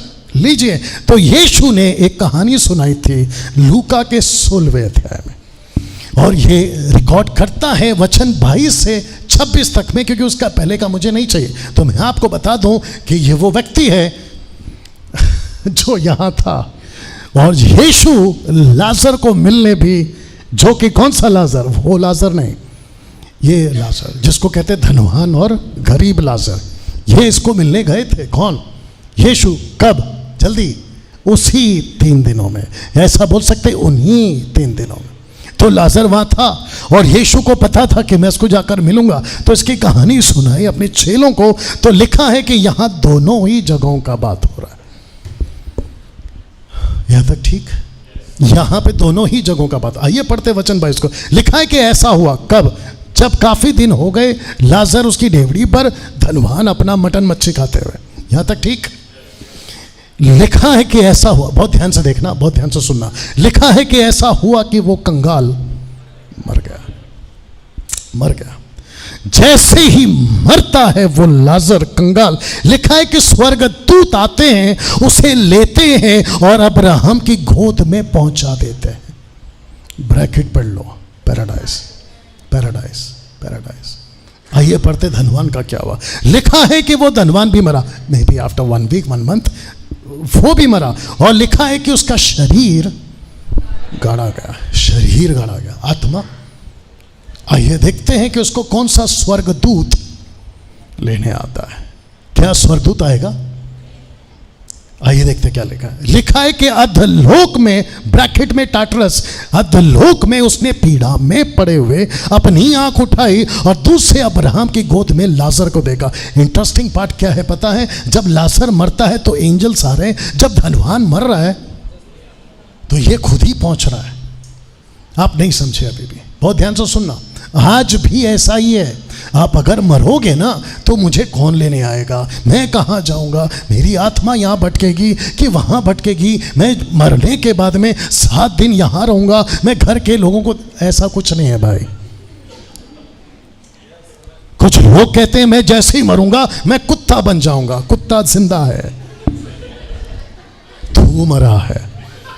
You understand? कुछ लोग कहते हैं मैं कॉकरोच बन जाऊंगा, मैं चूहा बन जाऊंगा, क्योंकि नाना नानी काका काकी दादा दादी और पता नहीं ऐसे वैसे वाले ऐसी ऐसी कहानी सुना के गए कि बेटा खाओ पियो मजा करो, और वो राज कपूर जो बचा कुछ असर था वो पूरा करके गया। जीना यहाँ, मरना यहाँ, इसके सिवा जाना का तू खुद गया वो बता। You understand? कहते हैं कि खाओ पियो मजा करो, क्योंकि कल तो, एक कल भी बात बोला था, आज भी बोल देता। अगर ऐसा है, सब लोग का ध्यान, अगर ऐसा है कि व्यक्ति मरता है और तुरंत पैदा होता है, तो मैं पूछना चाहता हूं कि पूरे मानव इतिहास में आदम से लेकर अभी तक ये जितने भी लोग हैं, एक भी क्यों नहीं बताता अरे मैं कल ऐसा मरा था, देख अभी मैं जिंदा हूं? ऐसा क्यों नहीं बताता है? जबकि इक्का दुक्का कोई बताता है नानी मरी थी ना, वो नानी मैं हूं, वो जो दादा मरा था ना वो दादा मैं हूं, तो पड़ोस वाला मरा तू क्यों नहीं आया? क्वेश्चन है। इसको कहते हैं बकवास की थियरी, इसको कहते हैं उल्टी सीधी कहानियां, इसको कहते हैं जब शक्कर की जलेबी नहीं मिलती तो कहते हैं गुड़ की बना, ऊपर से गया। इसको कहते हैं जब शक्कर की जलेबी कृष्णा नहीं बनती तो गुड़ की बना, जी की तसल्ली गुड़ की जलेबी, यह कहावत वहां से आई है। दिल को सुकून के लिए बना। कैसा लग रहा है? तो फिर से कहता हूं कि जब लाजर मरता है तो स्वर्गदूत आता है, धनवान मरता है इसको कोई लेने नहीं आता। आइए सुनते हैं। कहता है कि पीड़ा में पड़े उसने अपनी आंख उठाकर दूसरे अब्राहम की गोद में, उसने लाजर को देखा, उसने पुकार कर कहा, बाप रे, उसने पुकार कर कहा, हे पिता अब्राहम। इसको कहते कैसे पता चला कि यह अब्राहम है? अच्छों के होश ठिकाने आ जाते हैं वहां पे। आप शायद पॉइंट मिस कर गए, यहां पे नहीं आते ना, इतना समझाते नहीं आते, यहां पे नहीं आते बात समझ में। बोला हमारा वाला, तेरा वाला, उसका वाला, ऐसा वाला, वैसा वाला, पैसा वाला, वहां पहुंचोगे ना सब एक जैसे वाला। बोला यार यही है असली वाला, कहां था पता नहीं साला। You understand? तो कहता है कि पुकार कर कहा, हे पिता अब्राहम, मुझ पर दया करके लाजर को भेज दे ताकि वो अपनी उंगली का सिरा पानी में भिगोकर मेरी जीभ को ठंडा करे। क्यों? क्योंकि मैं इस ज्वाला में तड़प रहा हूं। मेरा क्वेश्चन है आपको, मैंने अभी तक क्या बताया था? मैंने आपको बताया था कि दो स्थान है, एक है पैराडाइज और दूसरा है टाटरस। तो लाजर कहां है? पैराडाइज में। आपका धनवान कहां है? टाटरस में। यहां पे क्या कर रहा है उसके मुंह से खुद सुनिए। कहता है कि मैं ज्वाला में तड़प रहा हूं। सब लोग ठीक? मैं ज्वाला में पड़ा तड़प रहा हूं। लिखा है मैं ज्वाला में पड़ा तड़प रहा हूं। परंतु अब्राहम ने कहा, हे पुत्र, स्मरण कर कि तू अपने जीवन में अच्छी वस्तुएं ले चुका है, वैसा ही लाजर बुरी वस्तु है, परंतु अब वो यहां शांति पा रहा है और तू तड़प रहा है। अब इसको पढ़ो। इन सब बातों को छोड़, हमारे और तुम्हारे बीच में भारी गड्ढा है। एक साथ जोर से बोलिए, भारी गड्ढा।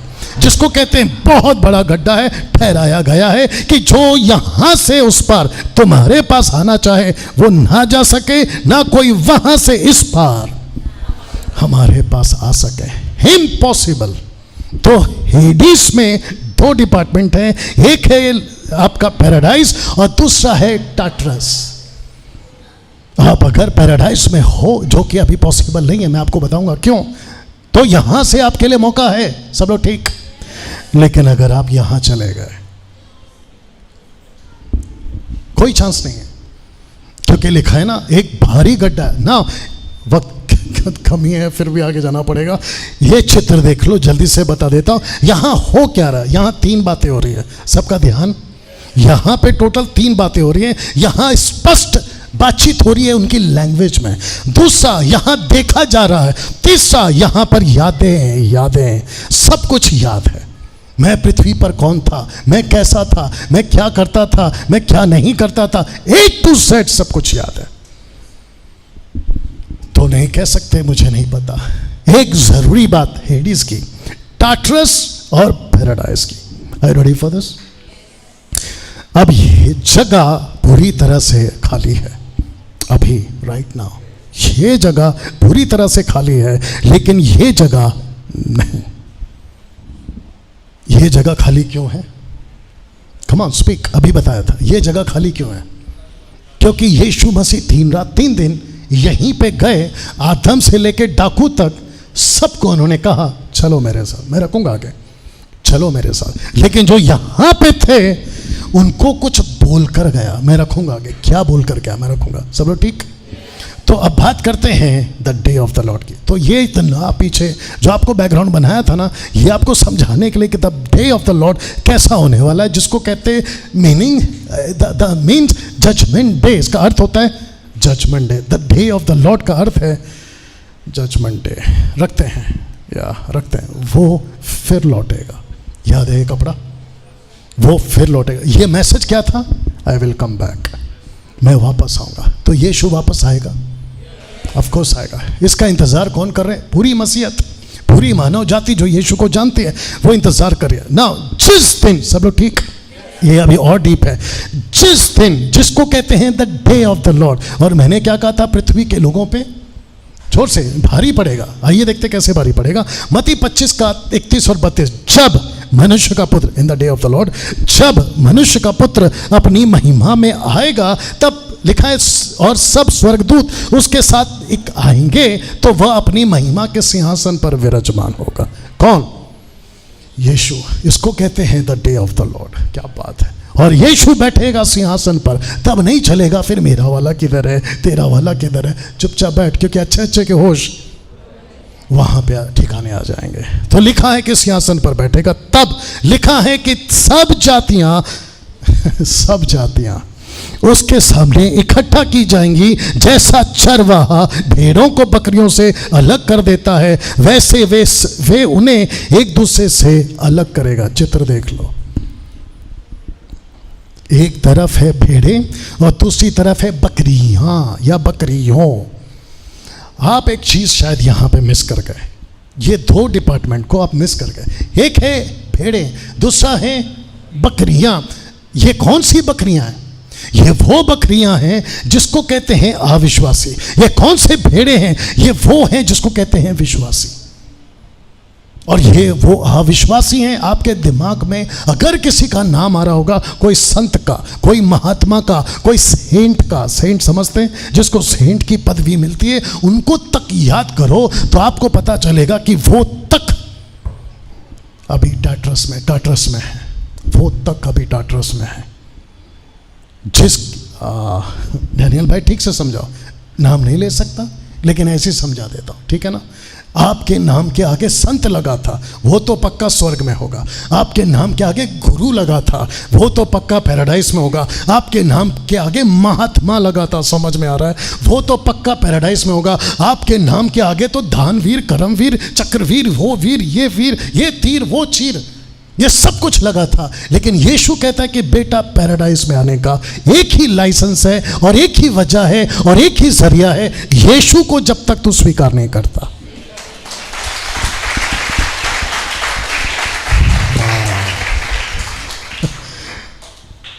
ताज्जुब है नहीं? क्या लैंग्वेज यूज किया है देखो। यीशु सिंहासन पर बैठेगा, सब जातियां इकट्ठी होगी, वहां नहीं पूछेगा, ध्यान से सुनो और ये वाले भी सुनो, वो नहीं पूछेगा कि हिंदू कौन है, वो नहीं पूछेगा कि मुस्लिम कौन है, वो नहीं पूछेगा कि ईसाई कौन है, बुद्धिस्ट कौन है, आदिवासी कौन है, यहूदी कौन है, XYZ नहीं पूछेगा। उन सबको एक ही चीज पूछेगा, तुम भेड़ हो इस तरफ, तुम बकरियां हो इस तरफ। बात समझ में आ गई? और जीसस क्राइस्ट, अगर यीशु सुप्रीम है, अगर यीशु वहां सिंहासन पर बैठा है और वो भी राजा और न्यायाधीश बनकर बैठा है, तो लोगों को सुनना होगा। और ऐसे सरक जाएंगी बकरियां और ऐसे सरक जाएंगी भेड़ें, ऐसे ही डिपार्ट हो जाएगा। इमेजिन करके देखो, कल्पना करके देखो। अब इसको पढ़िए, मत्ती 25 का 34 लिखा है कि तब, एक साथ बोलो, तब लिखा है कि तब राजा ब्रैकेट में यीशु। सब लोग ठीक हैं? कितने लोग? एक बार हाथ उठाकर बता दो, एक बार दिखा दे, क्योंकि काफी देर से इनको नहीं पता। डंडा उठा के दिखा, कोई दिक्कत नहीं है। जल्दी जल्दी जल्दी हाथ नीचे करो, अभी आएगा कैमरा। हाँ, अब कर लीजिए हाथ ऊपर। वाह, देखो जंग पकड़ा हुआ है हाथों में।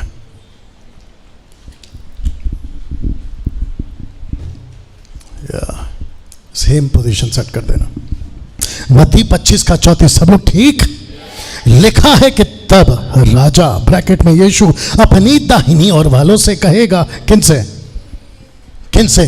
दाहिनी ओर पे कौन है? जल्दी, अभी बताया था। दाहिनी वाले कौन है?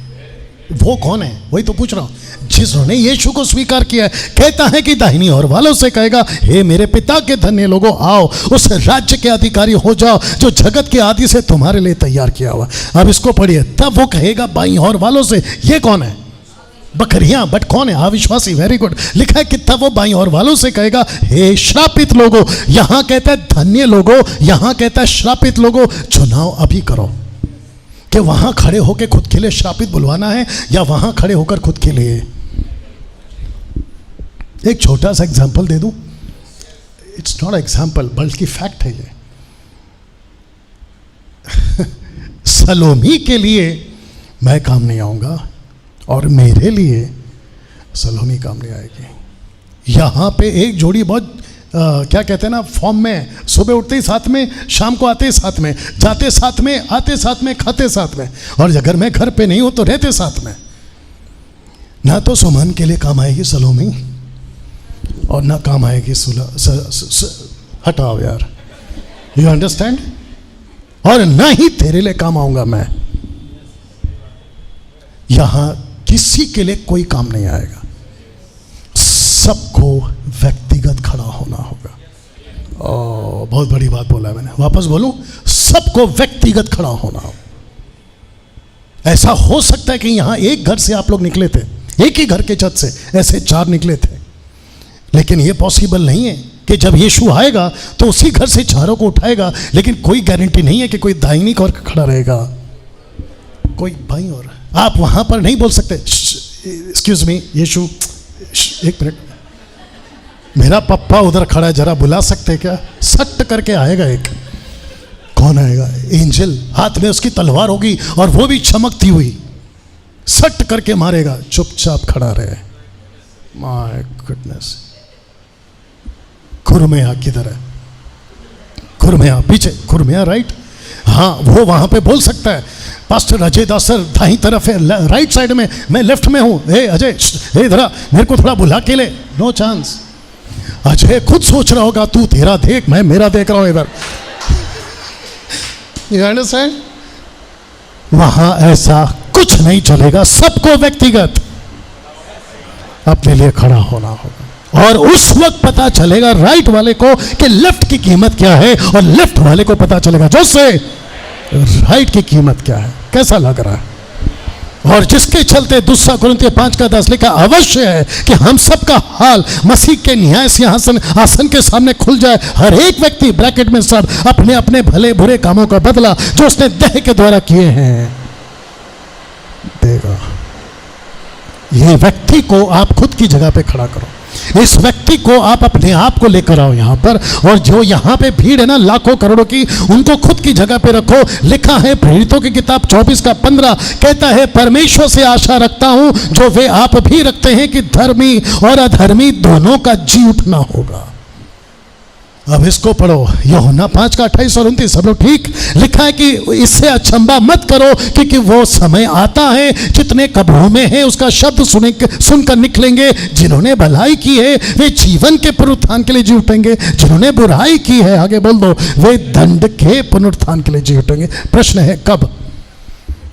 The day of the Lord, प्रभु के दिन। अब मैंने क्या कहा था आपसे शुरू में कि पृथ्वी के रहने वालों पर भारी पड़ेगा। अब आपको पता चल रहा है? इसको देख लो, मेरे पास वक्त कम है। आप सबसे पहला ये पढ़ो, ये वाला इब्रानियों 5:9 लिखा है कि जैसे मनुष्य के लिए एक बार मरना, उसके बाद न्याय का होना नियुक्त है। It has been appointed for every mankind, इसके लिए नियुक्त किया गया है। आदमी मरेगा, माफ करना, आदमी पैदा होगा, जोर से बोलना है, और आदमी मरेगा, और जैसे ही मरेगा लिखा है कि उसका सीधा न्याय, वो तो पक्का है। तो ये नहीं कहना कि मरने के बाद आदमी फिर पैदा होगा, फिर जिंदा होगा, बकवास। सब लोग ठीक? आप इस तरफ ये, इसको आप पिलर बोलो, क्या बोलना है बोलो, ये डंडा देख लो और ये डंडा देख लो।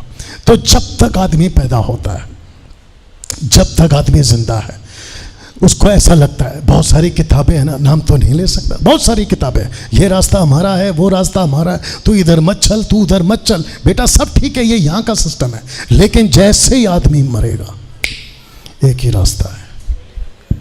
बाप रे, यहाँ पे बहुत झगड़ा है, ये हमारा, वो हमारा, ये ऐसा, वो वैसा। बेटा ठीक है, अच्छा जब हम सुनाते तो नहीं सुनते।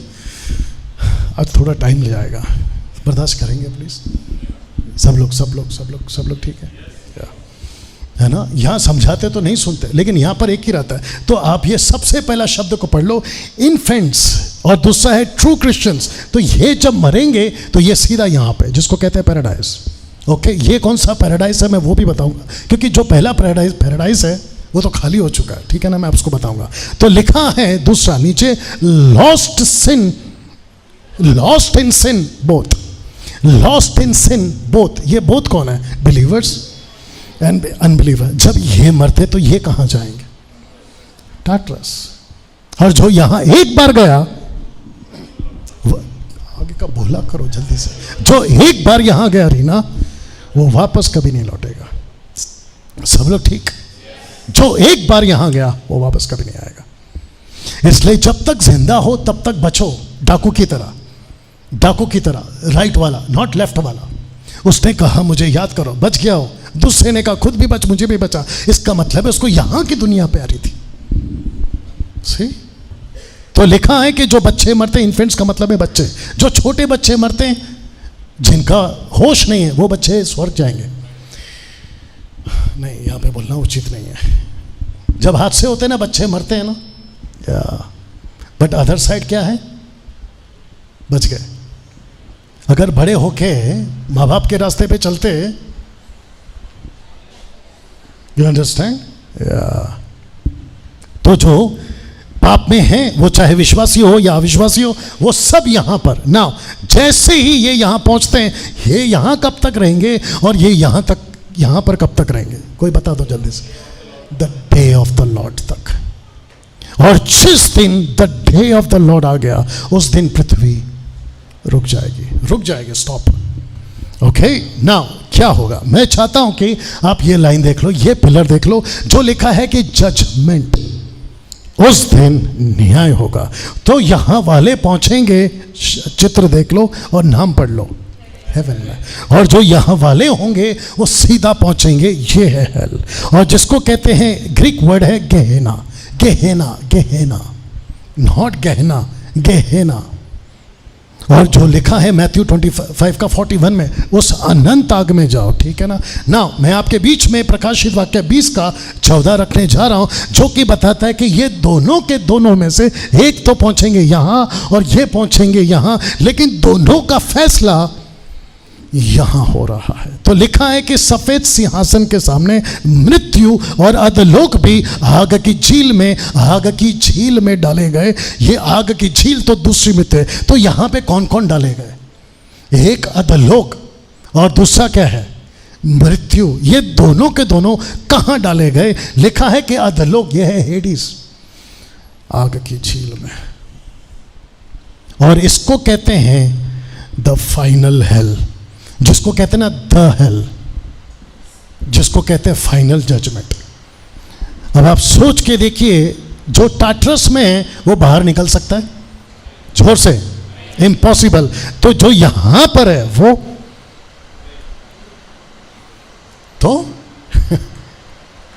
22 जुलाई को, 22 नवंबर को, 4 जनवरी को, और क्या क्या है आपका देख लो, 10 सितंबर को, और भी कुछ कुछ होगा। इन सब को देख लीजिए आप। और ये सब काउंट करते हैं जैसे जैसे दिन जाता है, नजदीक आ रहा है, नजदीक आ रहा है, नजदीक आ रहा है, नजदीक आ रहा है। आपको पता है यहां पे जो पहुंचेगा ना, वो चाहे कितना भी दिन कर ले या गिन ले, लिख कर रख ले, नजदीक आ रहा है। नजदीक नहीं बेटा, दूर जा रहा है, दूर जा रहा है, दूर जा रहा है।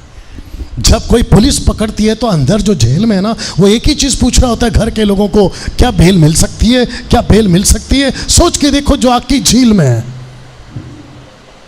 उसको कभी बेल नहीं मिल सकती है। यहां तक ठीक है?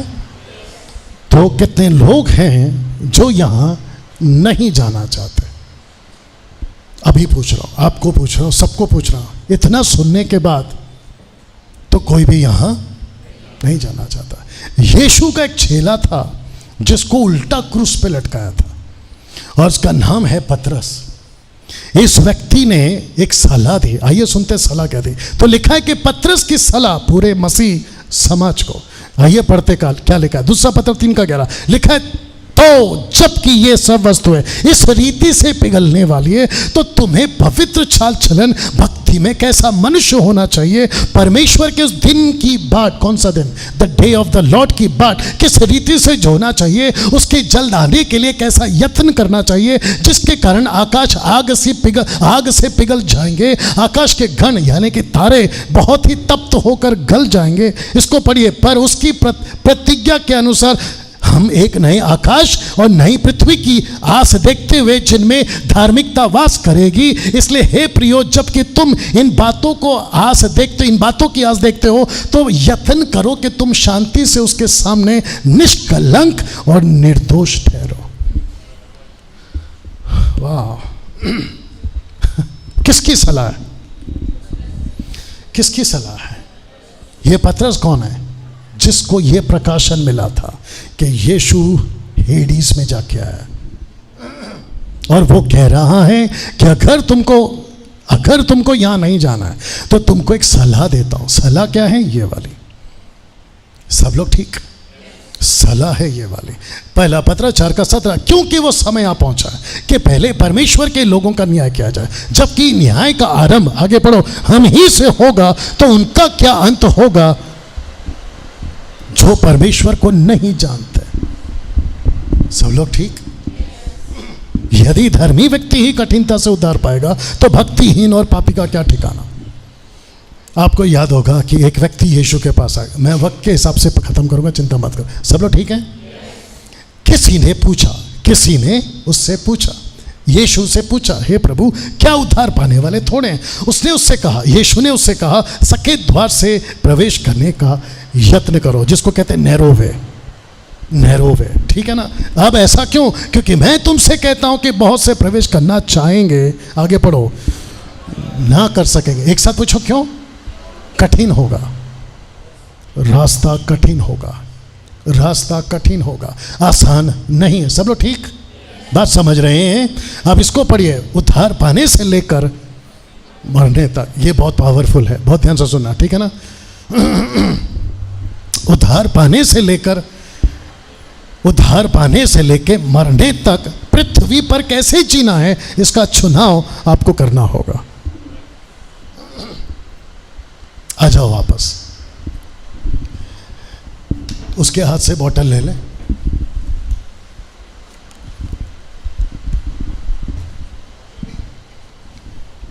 कैप बंद कर दे।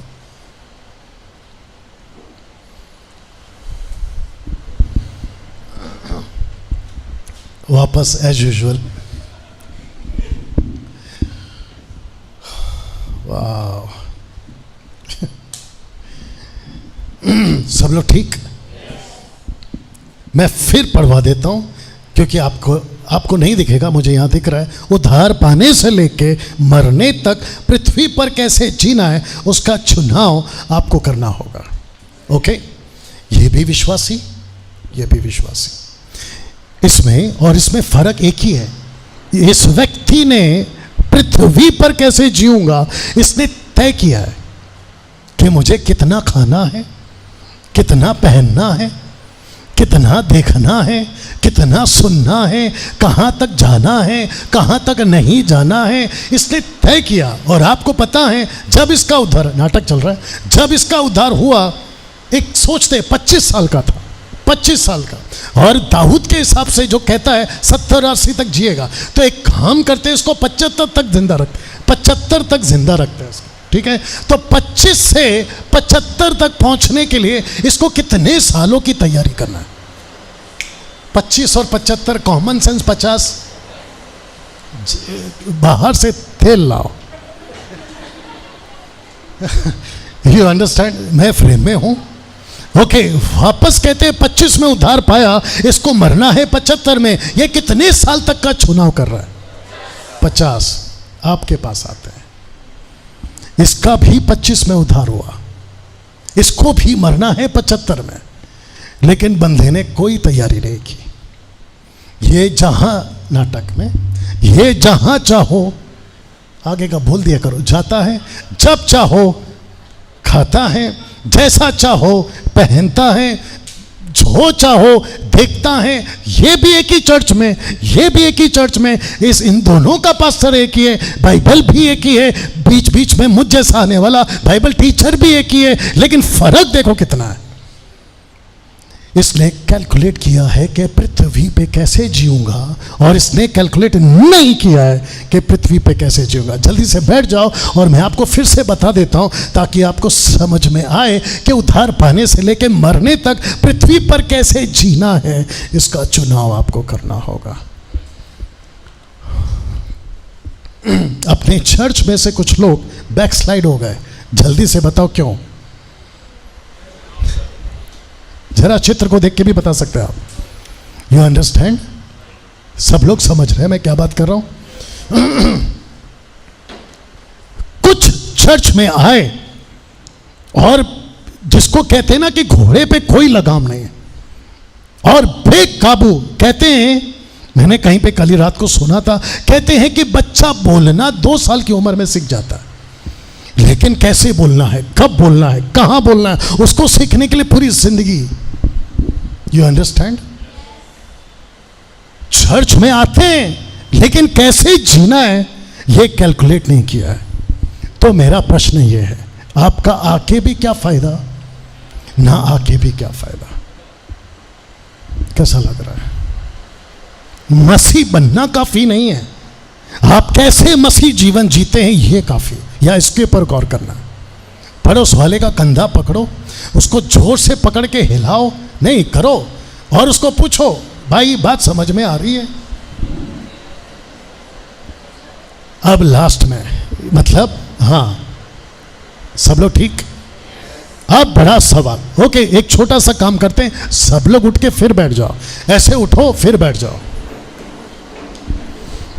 ओके, अब उठ गए हैं तो पैर को थोड़ा ऐसा मार लो और हाथ को ऐसा ऊपर कर लो और कम से कम 4 लोगों को जय मसीह या प्रेज द लॉर्ड बोल के फिर बैठ जाओ।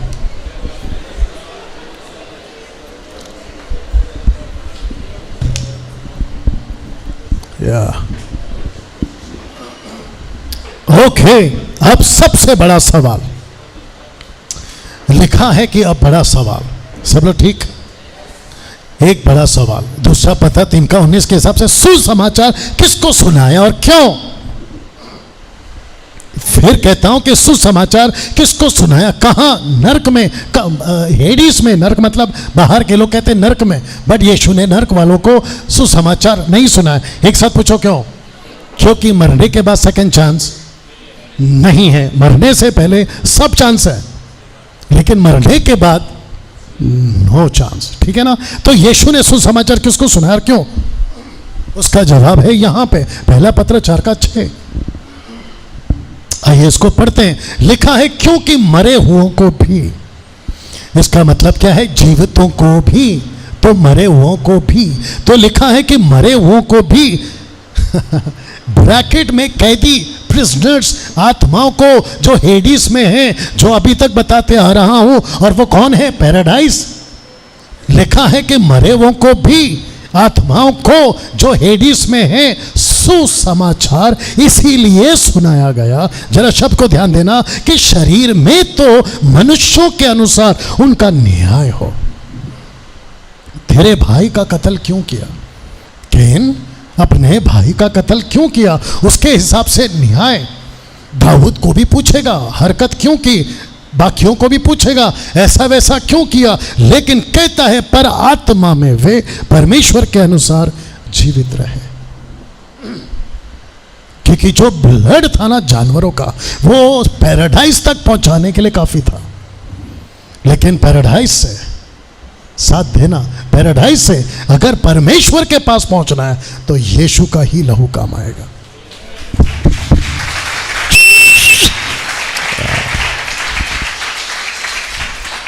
बहुत ध्यान से सुनना, क्योंकि जो लैंग्वेज हम पढ़ते हैं वो हिंदी है, जो लैंग्वेज हम पढ़ते हैं वो इंग्लिश है, लेकिन लिखा है कि सुसमाचार। अगर आपने यहाँ पे फोकस किया होगा, मैंने इसको स्टार दिया है। क्यों? क्योंकि जो वर्ड यहाँ पे यूज किया गया सुसमाचार के लिए वो गॉस्पेल नहीं है, बल्कि वो ये वाला है जिसको कहते हैं प्रोक्लेम। तो गॉस्पेल नहीं सुना, गॉस्पेल सुनाया पृथ्वी के लोगों को। आप लोग नहीं समझ रहे हैं, कम जल्दी से वापस आओ। गॉस्पेल सुनाया पृथ्वी के लोगों को। कम, ऑफ कोर्स ये आया मतलब तू भी आया, ये ये वो व्यक्ति है, ये वो व्यक्ति है, सब लोग ठीक, ये वो व्यक्ति है जिसको पृथ्वी पे गॉस्पल सुना है, बट ये वो व्यक्ति है जो पैराडाइज में, तो इसको गॉस्पल की जरूरत है, लेकिन इसको ये पीछे देख लो जो दिखा था, proclaiming the victory of Jesus Christ, यीशु का पुनरुत्थान का जी उठना। तो इस व्यक्ति को गॉस्पल मिला, कौन सा? जो आपको और हमको मिला है। कौन सा? जो यीशु ने लहू बहाया। लेकिन इसको कौन सा मिला था? इसको कौन सा लहू मिला था? जानवरों का, जो मरने के बाद, सब लोग ठीक है ना, जो मरने के बाद आदम से डाकू तक वो थे पैराडाइज में, तो पैराडाइज से स्वर्ग पहुंचना है तो इसको यीशु का लहू चाहिए। तो वहां पर यीशु कहता है कि शॉन, अब घोषणा कर रहा हूं कि जो टेम्पररी ब्लड था जानवरों का, अब ये परफेक्ट ब्लड आ गया, चल। तो ये तो बचेगा ही बचेगा, क्योंकि गॉस्पल मिला है। और वो भी इसके अभी बताया था कि जब तक जिंदा है कैलकुलेट करे कि क्या खाएगा, कहां जाएगा, कितना बोलेगा, कितना सुनेगा, लेकिन इसको प्रोक्लेम की जरूरत है। कैसा लगा? बात समझ गए? या थैंक यू। अब इसको देखिए, तो लिखा है कि गॉस्पल ये नहीं था, जो ट्रांसलेशन यहां पे हुआ है वो ये वाला है, विद द प्रूफ आपको दे दिया। अब इसको देखो, तो इनको भी प्रोक्लेम किया और इनको वो सुसमाचार प्रचार किया, जिसको कहा कि जो टेम्पररी ब्लड था उसको मैंने तुम्हारे को पैराडाइज तक पहुंचाया। लेकिन पैराडाइज से अब एक ऐसी जगह जिसको कहते हैं परमेश्वर का पैराडाइज, यानी कि हेवन, मैं पहुंचाने आया हूं। तो यहां पे ये जो वर्ड यूज हुआ है केरोसो, जिसको कहते हैं प्रोक्लेम। तो इनको क्या प्रोक्लेम किया? इनको प्रोक्लेम किया कि मैंने जीत लिया है मौत को। जो बंदे थे एंजल्स, उनको डिक्लेयर किया कि मैं वही हूं जो मौत को जी चुका हूं, विक्ट्री पाली है, मृत्यु पर विजय हो चुका हूं, अब मृत्यु का अधिकार नहीं चलेगा। इनको बता दिया। एक साथ पूछो क्यों? इनको बताना क्यों? सिर्फ पूछो क्यों? क्योंकि एंजल्स के पास में वो शक्ति नहीं है कि यहां बैठे बैठे नीचे क्या चल रहा था देख सके। ओ आप नहीं समझे कि ऊपर से गया। स्वर्गदूतों के पास और खास करके इनके पास में वो ताकत नहीं है कि नीचे क्या चल रहा था। ये तो वो है जो नूह के टाइम पे कैद हुए, क्योंकि भविष्य को जानने की शक्ति सिर्फ परमेश्वर के पास है। यहां तक ठीक है? तो इनको प्रोक्लेम करना जरूरी था। यहूदा 1:6 क्या कहता है, मैं रख रहा हूं, लिखा कि फिर जो स्वर्गदूतों ने अपने पद को स्थिर ना रखा वरन अपने नीच निवास को छोड़ दिया, उसे उनको भी भविष्य भीषण दिन के न्याय के लिए। कौन सा दिन है ये? The day of the Lord. लिखा है भीषण दिन के न्याय के लिए, अंधकार में जो सदा काल के लिए है, बंधनों में रखा है, ऐसे बंधनों में रखा है। यहूदा का ये था। पहला पत्र 3:20 क्या कहता है? जिन्होंने उस बीते समय में आज्ञा ना मानी। तो इन दोनों की जगह पे लिखा है सुसमाचार, मतलब प्रोक्लेम किया। तो सुसमाचार जिसको कहते हैं प्रोक्लेम, जीवितों मुर्दों दोनों को सुनाया गया। एक साथ जोर से पूछो क्यों? लिखा है कि जो स्वर्ग में, जो पृथ्वी पर, जो पृथ्वी के नीचे, वे सब यीशु के नाम पे घुटना टेके।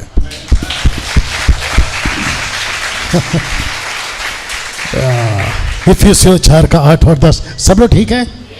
क्या बंद कर दूं या अभी थोड़ी देर में होगा? लेकिन सब लोग ठीक है? Okay, cancel. कैसा लग रहा है? बिल्कुल सही जवाब चाहिए। कैसा लग रहा है? कुछ ही सीख रहे हैं या यहां कुछ हो रहा है? I know. लिखा है इफिसियों 4:8-10 में, इसलिए वो कहता है, वो ऊंचे पर चढ़ा, शब्द को ध्यान रखना, ऊंचे पर चढ़ा, बंदियों को बांध ले गया। ये बंदी कौन थे? पैराडाइज। उनको बांध ले गया, मनुष्य को दान दिया। उसके चढ़ने से क्या पाया जाता है? केवल यह कि वो पृथ्वी की निचली जगहों में उतरा भी था। इसको भी ध्यान रखना। जो ऊपर, जो उतर गया नीचे, ये वही है जो सारे आकाश से ऊपर चढ़ भी गया कि सब कुछ को परिपूर्ण करे। अब इसको सुनो, तू ऊंचे पर चढ़ा। ये कौन कह रहा है? दाऊद। तू ऊंचे पर चढ़ा, तू लोगों को बंधुआई में ले गया, मतलब पैराडाइज से छुड़ा लिया तूने मनुष्यों से, वरना हटी ले मनुष्यों से भी भेंट ली या भेंटें ली। मतलब विजिट किया, जिससे ये परमेश्वर, यहाँ परमेश्वर उनमें वास करे। वास का मतलब ये नहीं है कि उनके बीच में जाए या उनके अंदर है, वास का मतलब होता है उनको दिखाई दे। ये हठीले कौन थे? ये हठीले कौन थे? आप ऐसा लिखो ना कि मनुष्य थे। हठीले क्यों? तो एक साथ पूछो क्यों? सारा ठेका मैंने लिया है ना, तो मैं ही बताऊंगा। तो वापस पूछो, ये हठीले क्यों? क्यों? ये वो हैं जिसको कहते हैं निफेलियम्स, जिसको उत्पत्ति के 6वें अध्याय में देखा गया था, और जिसको कहते हैं दानव, जिनकी कद एक नॉर्मल इंसान की नहीं होती थी, और ये सारे के सारे टाट्रस में थे। तो इनको प्रोक्लेम किया, लेकिन जो यहां पे थे आदम से डाकू, जो धर्मी थे, उनको भी सुसमाचार सुनाया। कौन सा वाला? प्रोक्लेम। और उनको कहा चलो यहां से। तो लिखा है कि ये जगह पूरी तरह से खाली की गई है। हर दिन ये जगह भरी जा रही है, मतलब भरती जा रही है। आप जानना चाहते हैं, किसी के पास अगर गूगल ओपन है तो चेक कर सकते हैं जो मैं रख रहा हूं। सब लोग ठीक? आप जानना चाहते हैं कि प्रतिदिन यहाँ पे, प्रतिदिन, हाँ, not every week, not every month, not every year, प्रतिदिन, एवरी डे यहाँ कितने लोग जाते हैं? जानना चाहते हो? Are you ready for this? 1,50,000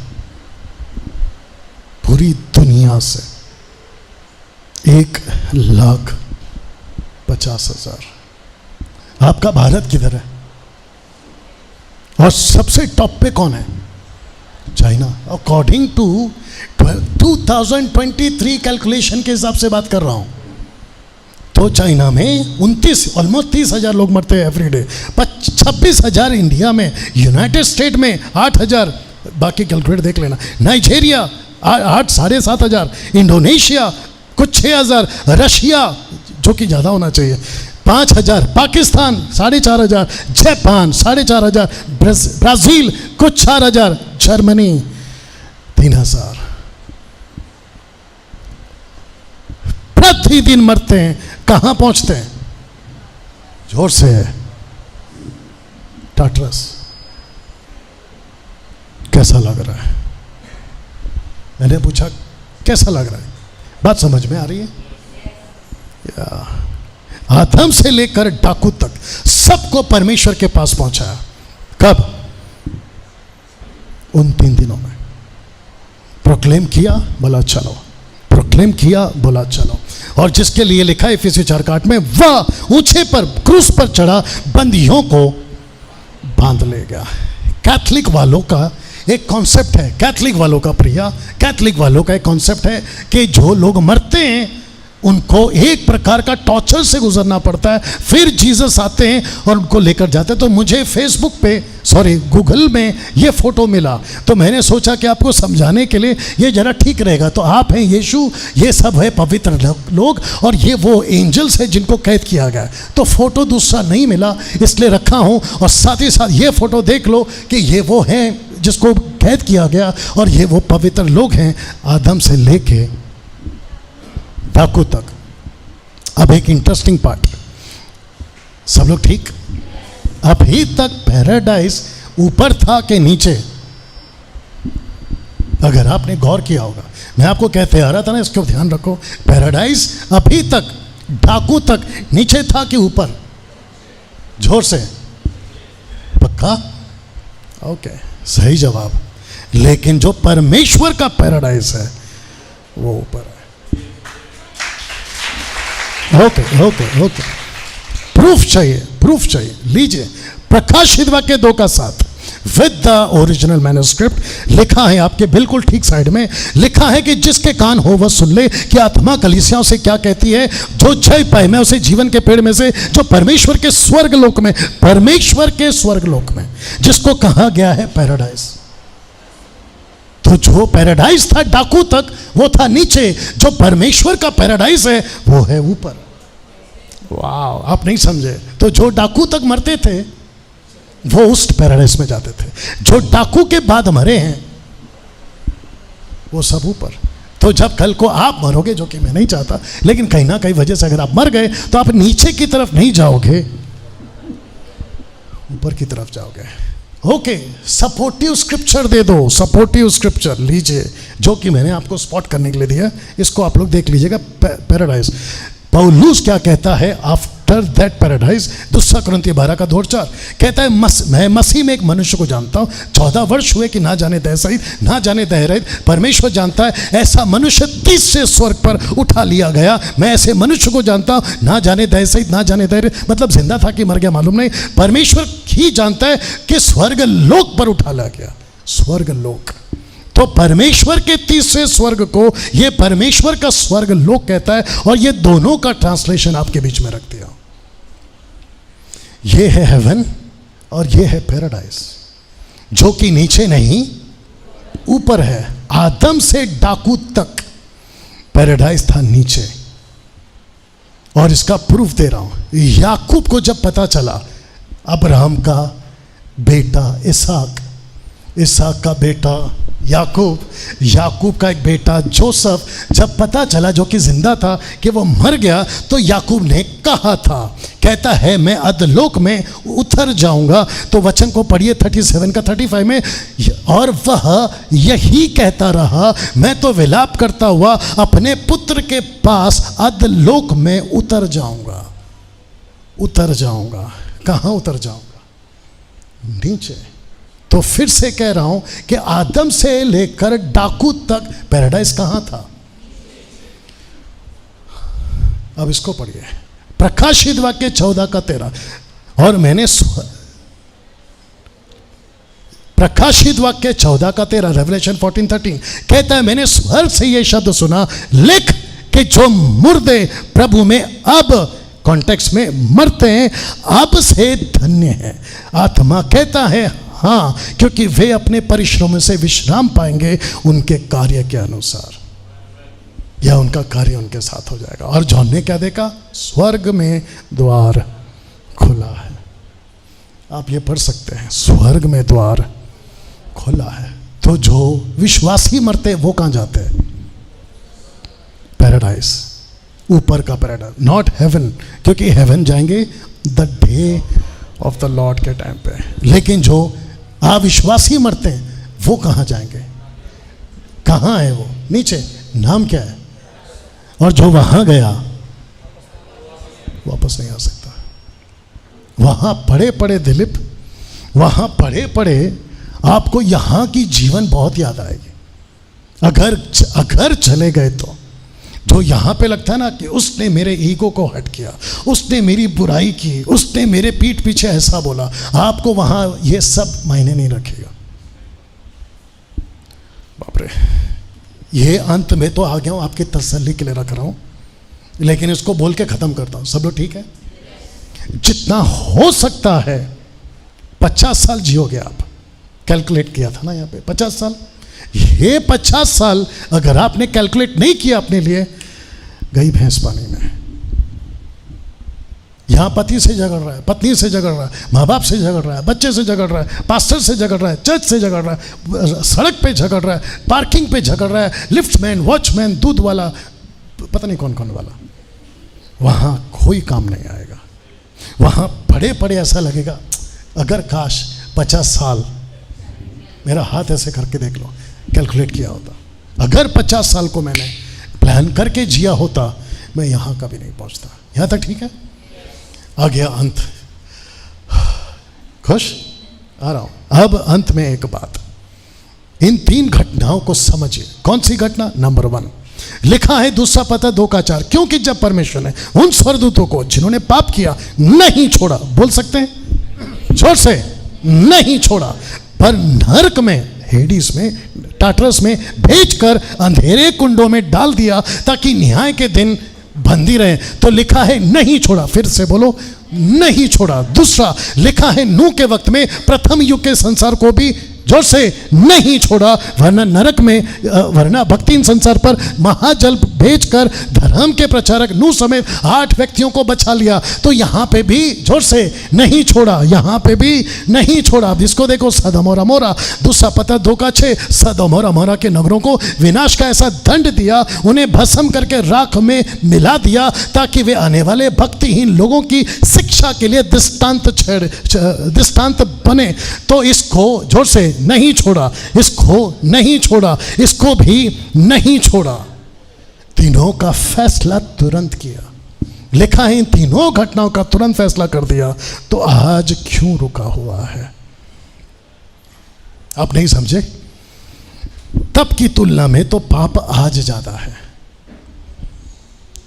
उत्पत्ति 6 में दानव के टाइम पे पाप था, आज ज्यादा है।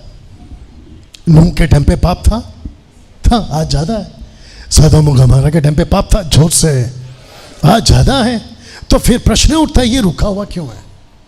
कोई गैस कर सकता है? वहां पे तुरंत फैसला किया, कोई तारीख नहीं, तारीख पे तारीख, कोई तारीख नहीं, कल मिलो परसों मिलो बाद में देखता, नहीं, तुरंत फैसला। आग आती थी खत्म करता, जमीन फटती थी खत्म कर देता। यस और नो? तो क्वेश्चन है, आज क्यों रुका हुआ है? जानना चाहते हो? इसका भी प्रकाशन पत्रस को ही मिला है, इसका भी प्रकाशन पत्रस को मिला है। तो दूसरा पत्रस 3:9 कहता है, प्रभु यीशु, ब्रैकेट में यीशु है, प्रभु अपनी प्रतिज्ञा के विषय में देर नहीं करता, जैसी देर कितने लोग समझते हैं, पर तुम्हारे विषय में। एक साथ पूछो, क्यों नहीं चाहता कि कोई नाश हो?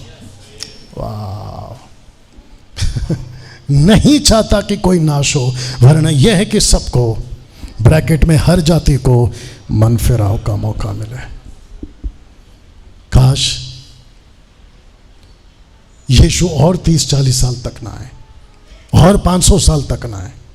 आपको पता है क्यों?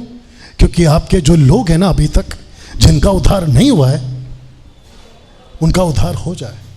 लेकिन सोच के देखिए, मैं सबकी बात कर रहा हूं, मैं खुद को भी जोड़ रहा हूं। सोच के देखिए, अगर 50 साल पहले आ जाते तो, अभी क्या चल रहा है 2023, 50 साल पीछे करो,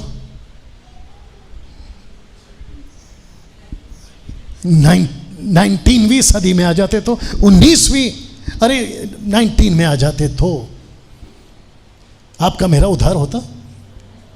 मैं 73 में पैदा हुआ, आप लोग पता नहीं कब कब पैदा हुए। उस टाइम पे अगर आ जाता तो सीधा टाटस, कम ऑन, यस और नो?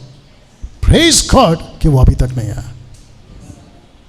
और मैंने क्या कहा था कि अगर जिस दिन वो आ गया पृथ्वी के ऊपर, भारी पड़ने वाला है। तो लिखा है कि सबको मन फिराव का मौका। तो ये मन फिराव का मौका कौन दे रहा? ऊपर बात कर लीजिए, मतलब इशारा कर, प्रभु कैसे? लिखा है, तो एक तरफ प्रभु धीरज धरे हुए, दूसरी तरफ सुसमाचार सुनाने का काम चलते जा रहा है। अब इसको पढ़ो, और फिर ये भी हो रहा है। पूछो क्या? सिर्फ पूछो क्या? वापस पढ़ देता। एक तरफ धीरज है, दूसरी तरफ हम प्रचार कर रहे हैं, तीसरी तरफ ये भी हो रहा है। तो क्या हो रहा है? लिखा है, और ये पहले जान लो कि अंतिम दिनों में हंसी ठट्टा करने वाले आएंगे, जो अपनी ही अभिलाषाओं के अनुसार चलेंगे। तो इसका मतलब क्या है? प्रभु धीरज रखा है, ऊपर से हम वचन सुना रहे हैं, और ये तीसरा ग्रुप कह रहे हैं, हे तेरा यीशु किधर है? हे तुम लोग पादरी लोग हो, हे तुम लोग हल्लेलुया वाले, अरे तुम लोग यीशु वाले, तुम लोग धर्मांतरण वाले, ये सब सुनते बैठो। तो ऐसे टाइम पे लगता है कि आजा भाई, इनकी अकल ठिकाने कर। तो जानते हो प्रभु ने क्या कहा? मसीह के राजदूत के लिए परमेश्वर का प्रोटोकॉल, स्पेलिंग ठीक है, मसीह के राजदूत के लिए परमेश्वर का प्रोटोकॉल यह है कि वो दुख उठाए। बर्दाश्त कर डैनियल, तेरे अगेंस्ट में वीडियो बनती है ना, बर्दाश्त कर, क्योंकि राजदूत के लिए यही प्रोटोकॉल है। पीटर को उल्टा क्रूस पे मारा, यस। माफ करना, पौलुस का गला काटा, यस। स्टीफन को पत्थर से मारा, ये राजदूत का प्रोटोकॉल है परमेश्वर की ओर से। बर्दाश्त करो। आपकी बदनामी होती है, जोर से बर्दाश्त करो। यहां पे तकलीफ है, ऑफ कोर्स है। आप जब अपने पुराने दोस्त को जो साथ में स्कूल कॉलेज में पढ़े थे आप लोग, वो टाटा बिरला टाइप बन गया है और आप अभी तक झोपड़े में गरीब तरह से रहते हैं। प्रभु क्या कहता है? बर्दाश्त कर, बर्दाश्त कर। पैसे कैसे कमाओ उसके चक्कर में टाटा बिरला वाला कैसे बनो, उसके चक्कर में अपने 50 साल का लाइफ आपके पास। इसलिए पौलुस कहता है जो है उसी में खुश रहो, क्योंकि बाप रे 5 करोड़पति एक साथ मर गए। 5 करोड़पति 2-2 करोड़ का टिकट लेकर गए थे मौत की। बात समझ में आ रही है? वो कौन सा जहाज था? ये खुद बन गए टाइटैनिक। ऐसे चिथड़े उड़े जहां तक मैंने सुना, ब्लास्ट हो गया। क्या उनका करोड़ों पैसा बचा पाया? मुकेश अंबानी का पिता, क्या नाम था उनका, धीरू भाई, लाखों रुपए की मशीन मंगाकर उनको चंद सांसें दे, वो भी फेल हो गया। बताइए। तो तब कहता है बादशाह सिकंदर, और उसको कहां से मिला मुझे नहीं पता, क्योंकि वो लिखा है बाइबल के अंदर। वो कहता है कि आदमी आया था खाली, जाएगा खाली। कैसा लगा? सब खड़े हो जाए।